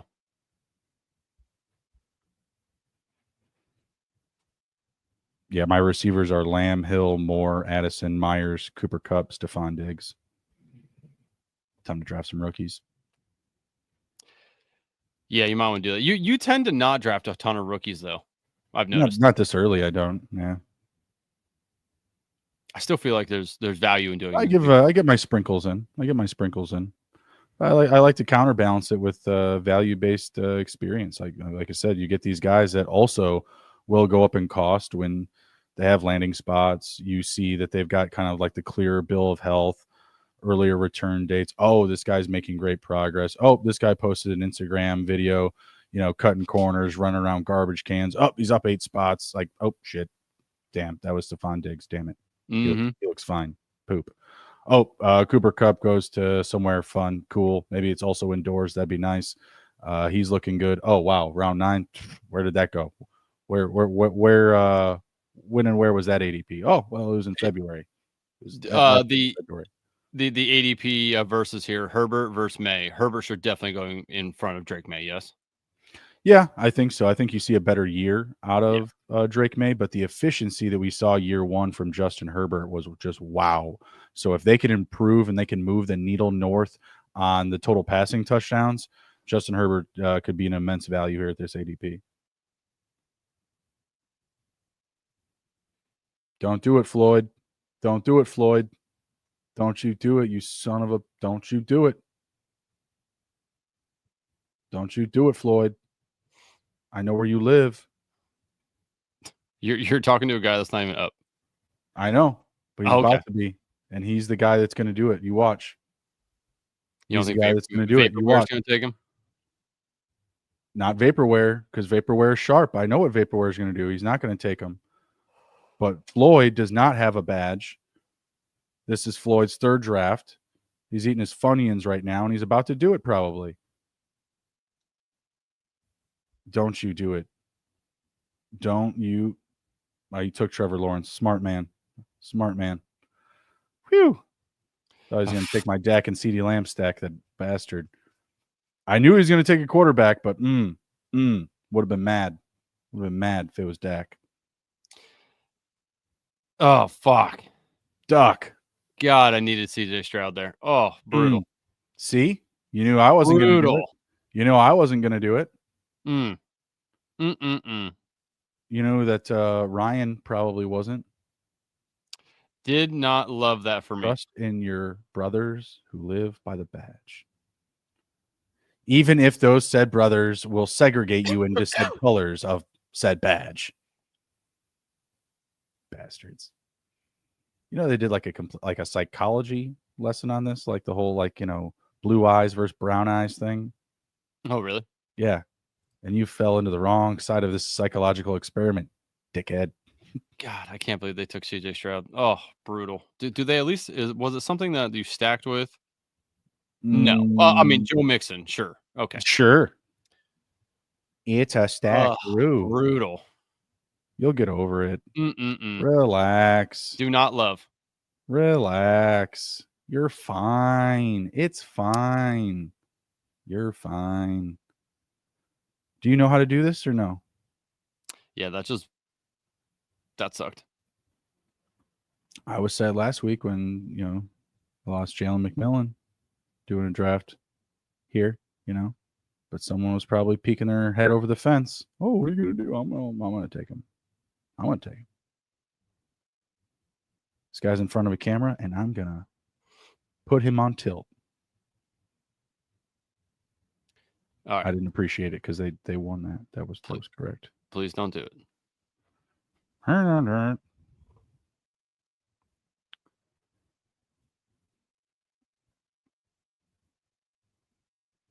do it. Do it. Do it.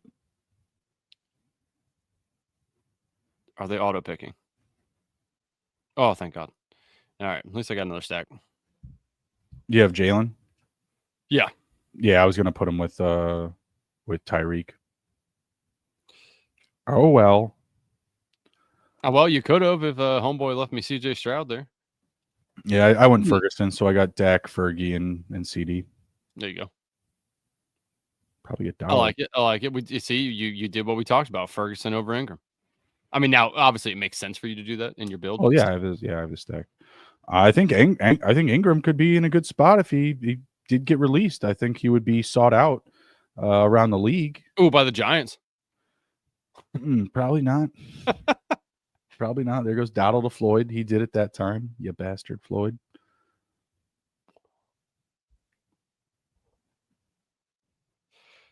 How far do we see Travis Hunter fall? I mean, he should be drafted in the last round. I don't know. You just don't know. He's now going to, you know, potentially prioritize being a corner. Not great. Yeah, he's such an interesting pick. I mean, could be good at wide receiver, but I mean, can he play both? I mean, you technically can. It's will they let you? I think is the question, and it's going to be all about where he goes. I think if someone tells him, "Hey, we're going to have you play, like, try to play you every snap as a corner," then I think he's like, yeah, all right, I'm cool with just doing that because, but if they're like, oh, well, we're going to do splits, like we're going to use you a little bit over here, we're going to use you a little bit over here, and you're not really going to know, I don't know. I think that'd be fun. It could be. It could be. We could interview Taysom Hill and see how he likes it. Seems to work out for him, but he's not him. He's like, this is accurate. Like, are they going to give him rushing attempts as well? They're going to give him the Debo gadget role too? I don't think so. Yeah.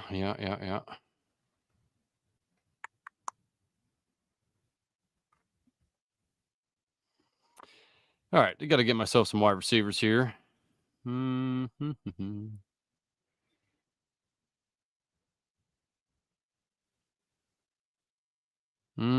took all of them. You did. Appreciate you. All of them. Oh, Hollywood Brown back with KC next year. I mean, I guess, but probably someone else, like a rookie or another free agent, someone else. Someone else. Yeah, Meg says that for Hunter, it'd be crazy not to use him as a wide receiver at least a third of the time. I mean, yeah, they should at least a little bit, right? I mean, well, yeah, you would hope so, but again, like if it also depends on what offense. Like a third of his snaps are at receiver, but who's his quarterback? Like, yeah. What to do? He's got to fall hard. Like he just has to keep getting parked in the back of the bus.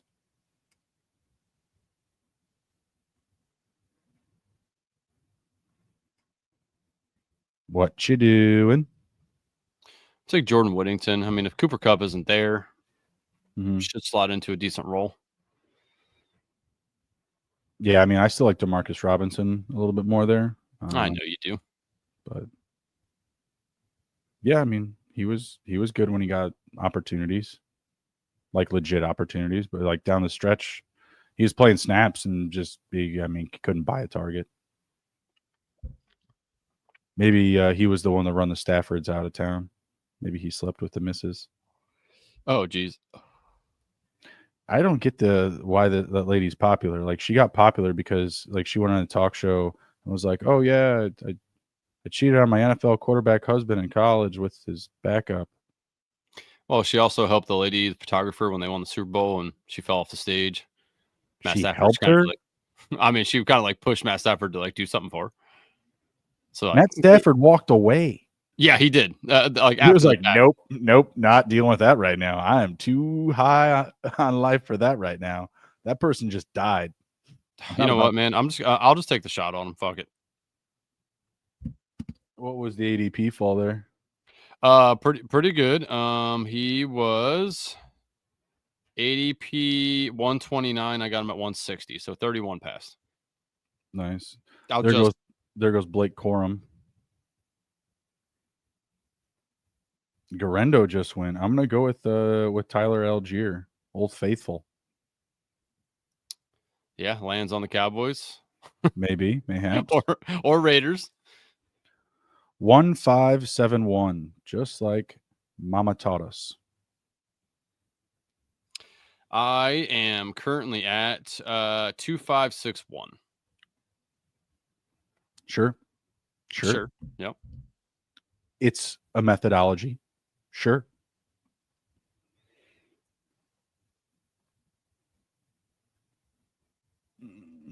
Alex Pierce. Stacking options I have. I was thinking about Wicks. I saw Vaporware took Wicks. I was considering that. Man, talk about a buzzkill this last year. Yeah, definitely could have had a better year for Wicks. Also, let's I just want to check out Green Bean's team here because I saw he just took 2 tight ends. So I wonder. Oops, where's he at? Green Bean has 2. Okay, so he just took 2. Okay, that's curious.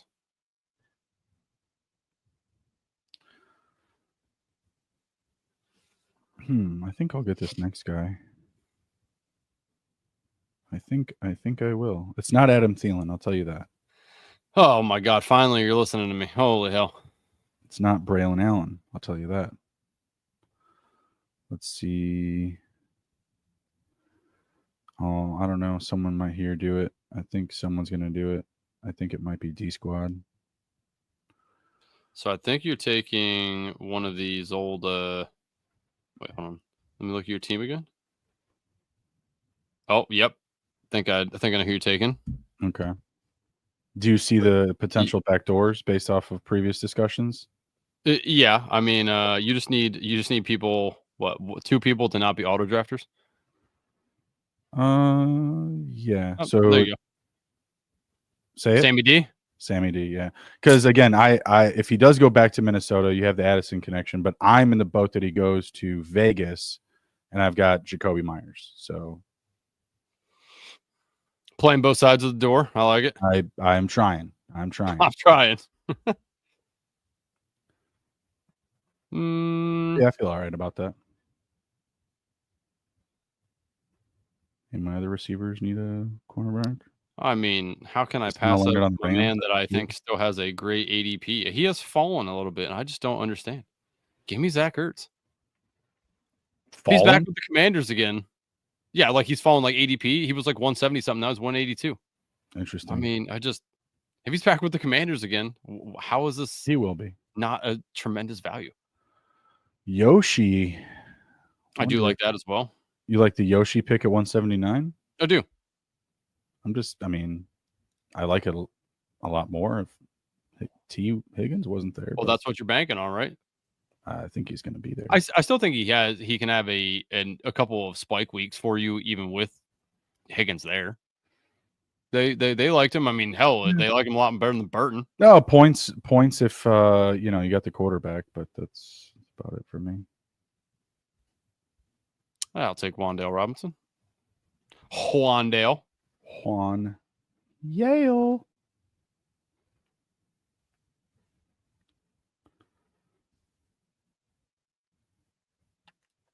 Let's check in on Fossil's team. Let me find Fossil here. Fossil at 3472. Got some good picks in areas. Baker, Anthony Richardson, and Justin Fields. Interesting quarterback combo.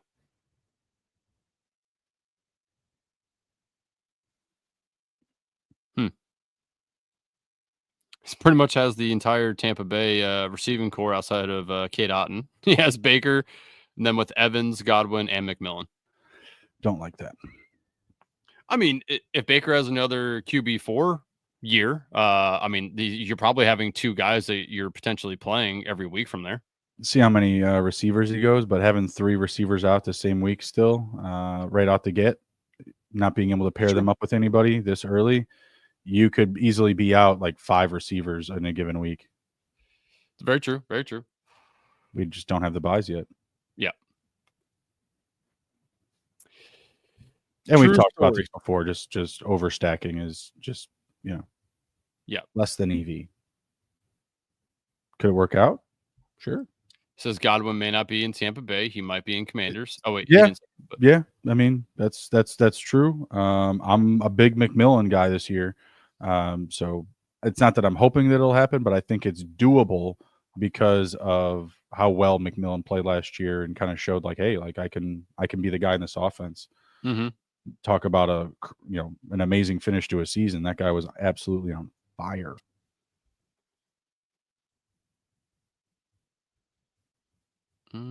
Touchdown.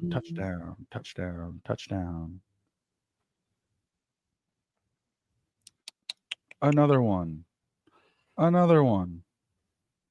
This part in the draft again just gets so sketch. Oh, man. So many unknowns down here. Oh, yeah. It's a dark alley. People got their teeth out. Justice Hill getting that respect. Look at that respect from Vaporware that he's putting on Justice Hill's name. I love it. I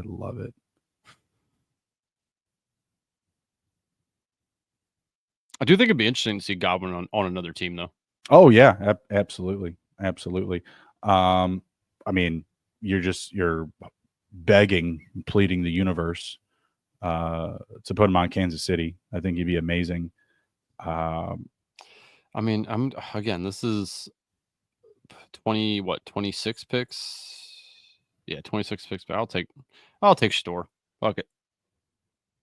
He's falling that many picks? Yeah, he just fell that many picks. That's a little silly, I think. I mean, yeah, I'd like to get a little bit better value on rookie quarterbacks, but 26 feels like a bit off, I guess. I'll take the shot as my third QB. Yeah, I mean, I don't know who you think might be prioritizing him, but he would be another bet for Vegas, in my opinion. Yes. Oh, or the Giants. If he goes to the Giants, I have the Wandale connection there. Yeah, I like Wandale's value. I got him in our last draft last week. I like where he's going. Going to play a lot of snaps, and they use him in unique ways. They get him rushing attempts, passing attempts. He's really athletic. Has that strong, balanced running ability. I like him a lot. Great one-off of Neighbors. Yes. Hopefully they don't add anybody.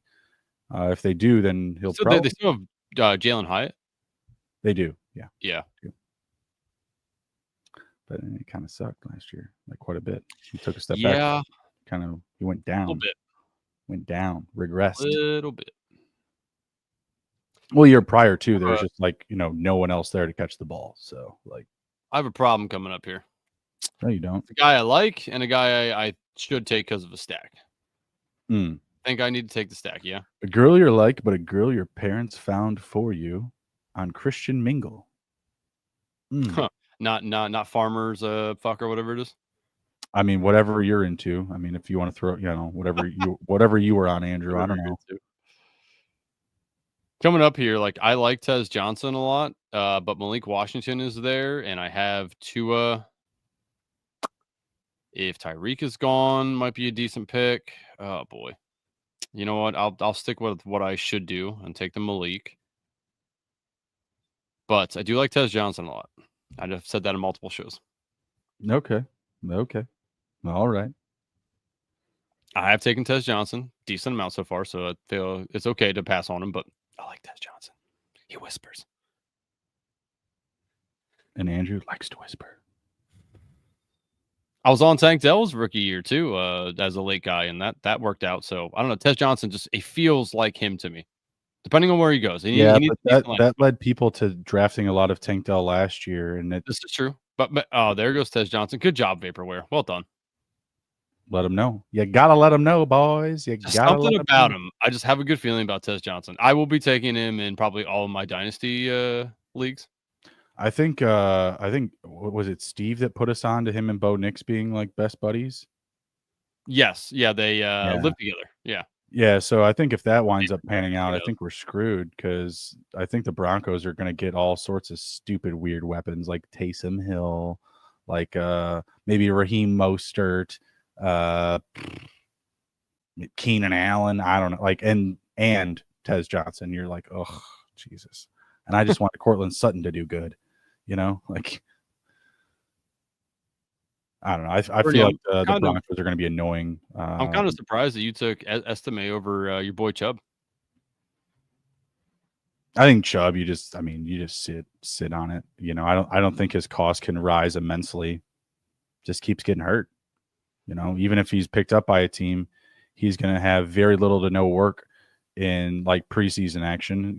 If he's healthy, he'll practice and everything, but don't think for a second that he's going to play in the preseason anywhere he goes. So I think his hype is going to be pretty well maintained, and I think he'll kind of just always be back here. You get a better idea when he's on a team. Mm-hmm. If he went to even if he went to Kansas City and you're like, oh well, shit, Kansas City, it's the Chiefs, of course we got to take him. Isaiah Pacheco's under contract, it's not going anywhere. He could easily just go somewhere where he's in a more of a split than anything, and he's just kind of used as an inside the five guy, which I think would be awesome. I think that's great. But being an inside the five guy is only really amazing if you're on a really good offense. There's a guy still on the board that led his team in snaps at wide receiver. Matt Collins. There he is. I'm good. Still on the board. Just throwing that out there to anybody who's listening.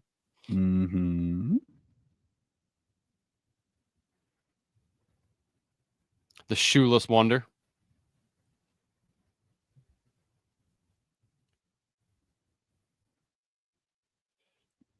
I wasn't sure what I really wanted to do there, so I just went. I think value shopping. I think that, I mean, it's ahead of his ADP, but Rodgers played still pretty well last year statistically. Like, he had a better year than his last year in Green Bay. You know, was it 28 passing touchdowns, 11 interceptions? I mean, in Green Bay, he had, I don't know, like 16, 15 less fantasy points. If I can get 225, 220 at this range as my third QB, I'll feel all right. Would love if I could somehow get some random backdoor stack. Trying to think of where else I like Rodgers to go. I like him to go to the Titans potentially too. I mentioned Colts and Steelers, but I think Titans would also be interesting with their weapons.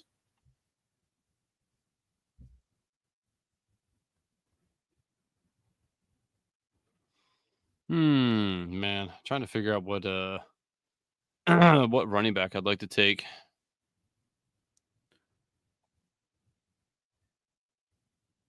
Yeah, I'm gonna shoot down here for receiver. I think I have an idea. Yep.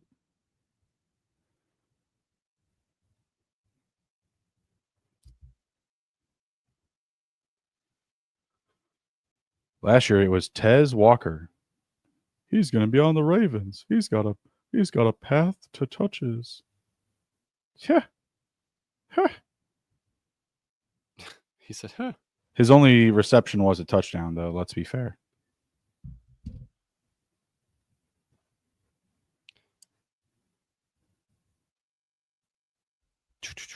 Man, a couple of rookies here. I don't mind taking the shot on. Now I got to figure out which one I want running back wise here. I'm taking Jarvis Landry. I'm going to take an ETN. Trevor Etienne. Trevor Etienne. Jesus. What's wrong with you? You don't love a good evil laugh, dude? Are you sure? What's your problem? It's called Revenge of the Fades. Relax. Did you take Matt Collins? What the hell? No. I'm going to take Cavante Turbin. Little speedster. Maybe he comes back to Dallas. Maybe he doesn't.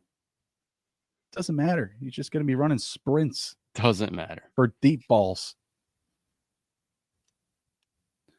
My team's better than yours. As the Vaporware says, good draft except the Stroud snipe. Yeah. Oh, brutal. Appreciate you, Vaporware. Hey, it happens, you know. Don't love my team, but don't like the 12 spot. We will review everyone's team here quickly. Fossil says, don't love my team, but don't like the 12 spot. Brother, I lived in the 12 spot. A lot of rookies there, Fossil. A lot of rookies. I think he went rookie 1 or whatever from pick round 16 all the way through. Take some shots. Muy grande huevos. I mean, Green Bean has 8 running backs. That's a lot. I have 8 receivers. He has 5 rookies. Hey, time to make a splash. All right, let's close out this window. Let's bring up the team windows.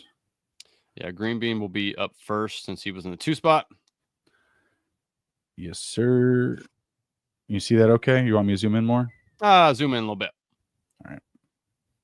See all those wonderful there you color coordinators from go to EBO. Yeah. Ooh. Go to Green Bean. Green Bean. All right, so we got Josh Allen, 2873. We've got Josh Allen, Michael Penis Penix, Bijan, got a little QB RB stack there. Judkins, Jalen Warren, Dylan Sampson. Judkins, sorry. DJ Giddens, Damian Martinez. Love that pick. Tootin, don't know how to pronounce that. Also Tootin, or first name. Darn Tootin. And then Antonio Gibson in this huge mix of rookie running backs. Okay, all right. Lad McConkey, Zay Flowers, Cortland Sutton, Darnell Mooney, Keon Coleman, Trey Harris, Jalen Royals, Kyle Pitts, Cade Otton, Dawson Knox. I'm going to say a 7. I don't love the receivers. Let's see here. So Buffalo, he did get Keon Coleman and Dawson Knox. Got a little stack there. Atlanta took it with Mooney and Pitts. So he got some stacks. I mean, I like that he took a shot on a lot of rookies Everyone. with the running backs. I like Damian Martinez, Dylan Sampson, Tootin, obviously Judkins as well. So he has like 4 guys there that I think at least 2 of them can pan out first year. Jalen Warren also, if Najee's gone and they don't really address the position, that's a pretty good pick too. Wide receivers, definitely a little light. I would have preferred him to take at least one of his running backs and take it to a wide receiver position. But I mean, I like McConkey, Flowers, Sutton, decent core there. Mooney, we like Mooney here on the show. And, the upside with Coleman coming into his second year. Yeah, I mean, overall, not too bad. Definitely took some shots here. I'm going to give him a safe 7-4, but he has upside for like an 8-3. 7 for me. Vaporware 3-5-9-3. Brock Purdy, Jordan Love, Gino, good start. Barkley, Taylor, Brees Hall. He had started off RB heavy, triple hero RB. Backed it up with Justice Hill, Brashard Smith, Devontae, DK, Calvin, Juwan Jennings, Josh Downs, Hollywood Brown, Wicks, Tez Johnson, Gabe Davis. I like that receiver set. Tight ends, Goddard, likely. Fannin, I'm going much higher here. I'm going to put him at an 8-2. Okay. Yeah, I don't mind it. So he has Purdy. I mean, like you said, he has like 6 mini stacks in here. So that's definitely good. Quarterback Carousel, not too bad. Don't mind that. Definitely got some upside guys there. Running backs, I mean, he, again, like you said, he took Barkley, Taylor, and Hall. I think I would have liked one more running back here. I think he's just going to lean heavy on the 3, though, which I don't mind. Tight ends, Goddard, likely. I like the upside of likely as well. And then he has Fannin Jr. Wide receivers. So Smith, Metcalf, Ridley, Jawan. He has a good, opening. They're good, wide receiver 2 potential guys, like Downs, Brown, Juwan Jennings, if Ayuk is going to be gone a while. Tez Johnson, love that. Absolutely great pick. Johnson. Yeah, I mean, Ridley, deep ball guy last year, very, very similar to Terry, just getting tons and tons of targets downfield. Yeah. I'm going to give him, let's go 7-7 with upside of like 8-5. Oh, that team's way better than the Green Bean. Sorry, Green Bean. No disrespect. I'm sure I didn't do anything special tonight either. And speak of the devil, and I'm up. I went 3-6-8-3. Dak, Sam Darnold, Aaron Rodgers. No real apparent stacks there with Rodgers, just because going to be a free agent. Sam Darnold, we've got the back door to Minnesota and potentially LV is my prediction. Alvin Kamara, James Conner, Tony Pollard, Rashad White, Tyler Algier, Audric Estime, CD Lamb, Tyreek Hill, DJ Moore, Jordan Addison, Jacoby Myers, Cooper Kupp, Stephon Diggs, Cavante Turbin, Jake Ferguson, Dalton Schultz, Mike Gesicki. Pretty good. Yeah, I mean, I like your stacks that you got here, and some potential stacks depending on landing spots. Like your tight end room sneakily, pretty decent there. I don't mind that. Wide receiver got definitely a good core there, at least with your first 3 to 4 guys. As you said, Myers definitely tried and true, just steady Eddie. Running backs, I don't love your running backs, but I mean, I think you can put it together every week with those guys. Yeah, I mean, Turpin's interesting as well down there. Definitely interesting. Let's go 7-5, and you got upside of like 8-1. Too kind of you. Too kind. All right, I am next up. I went 3-6-8-3. As if anybody knows me, I like to stay pretty consistent. Even Steven, as people call me. Jalen Hurts, Tua, and Shadur Sanders, Chase Brown, Travion Henderson, Zach Charbonnet, Cam Scatterbo, Tajay Spears, Trevor Etienne, not Travis, Nico Collins, AJ Brown, Jalen Waddle, Egbuka, Jordan Whittington, Travis Hunter with the massive fall, Wan'Dale Robinson, Malik Washington, tight ends, Mark Andrews, Zach Ertz, and Theo Johnson. Roast away, Bruni. Don't love the Theo Johnson pick. Your receivers kind of fall off a little bit after Amika, and that's assuming Amika gets like round 1 draft stock, right? 7.5. I like it. Yeah, take it. I mean, I don't love your That passes high receivers, school. but they've got upside. All right. Last Anyone one, else? Fossil. Fossil. Where you at, Fossil? There you are. All right, Fossil, Baker, A. Rich, Fields, like that. 3683. Don't mess up the flow. 3683. Sorry. Fields, Richardson, Mayfield, excuse me. Achan, Jainty, good combo start there. Najee Harris, LaQuint Allen, Brian Jordan Robinson. James, Mike Evans, Xavier Worthy, George Pickens, Chris Godwin, Jalen McMillan, Adonai Mitchell, Jack Beck, Savon Williams, Kincaid, Muth, and Arroyo. 7.25. Yeah, not bad. I mean, he has some stacks there. Massive stack on the Tampa Bay Bucks. Massive Tampa stack, yeah. Got 2 running quarterbacks, so he might be able to just get some rushing touchdowns for them guys. Don't mind that. I like Kincaid a lot better than the rest of you guys. Everyone on earth, yeah. Yeah, I mean, I like Worthy as well. That's a great pick. You forgot to say Brian Robinson, but I didn't because shout out B-Rob. Got shot. Many men. Brian Robinson from me? He did. Yeah. Oh, Fossil. Many men wish death upon him. By the way. Yeah. I mean, overall, not a bad team. I mean, he has some stacks in there. Obviously has the backdoor with Muth and Fields if he stays there. And overall, I mean, not a bad team. I'll go 7.6 upside 8.269. 7. 7. Awesome stuff. Yeah, appreciate everyone drafting with us. Come back again. Bruni and I will be back Wednesday night for another live draft. Hop on in the chat. We'll have it at 9:30, right, Bruni? 9:30? Yes, sir. Wednesday, 9:30 Eastern. Be there or be somewhere else. Got a ton of other shows coming up on Fanspeak every week. We do Monday, Tuesday, Wednesday, Thursday shows. If you like the drafts, Thursday sibling showdown with Steve and Meg, the founders, co-creators, our bosses. Come back, draft with them. Fun time. Appreciate everyone in the chats. If you haven't already, like the video, subscribe, share it with friends, share it on Twitter. We appreciate every single one of you. Bruni, take us out, buddy. No, absolutely. Appreciate everybody stopping in this evening. Like Andrew said, join us again Wednesday. Turn on the notifications, hit the sub button. We're going to have a lot of best ball content just constantly and consistently coming your way. I know, Sundays, they're a little bit gloomier, with no NFL action, but we got your back. We'll be here every Sunday night. We'll have you on hump day, midweek, just to, tuck you in, make sure you're doing all right, getting by as we all trudge along to the next season of the NFL. Take care, be well, be good. If you can't be good at it. We'll see you.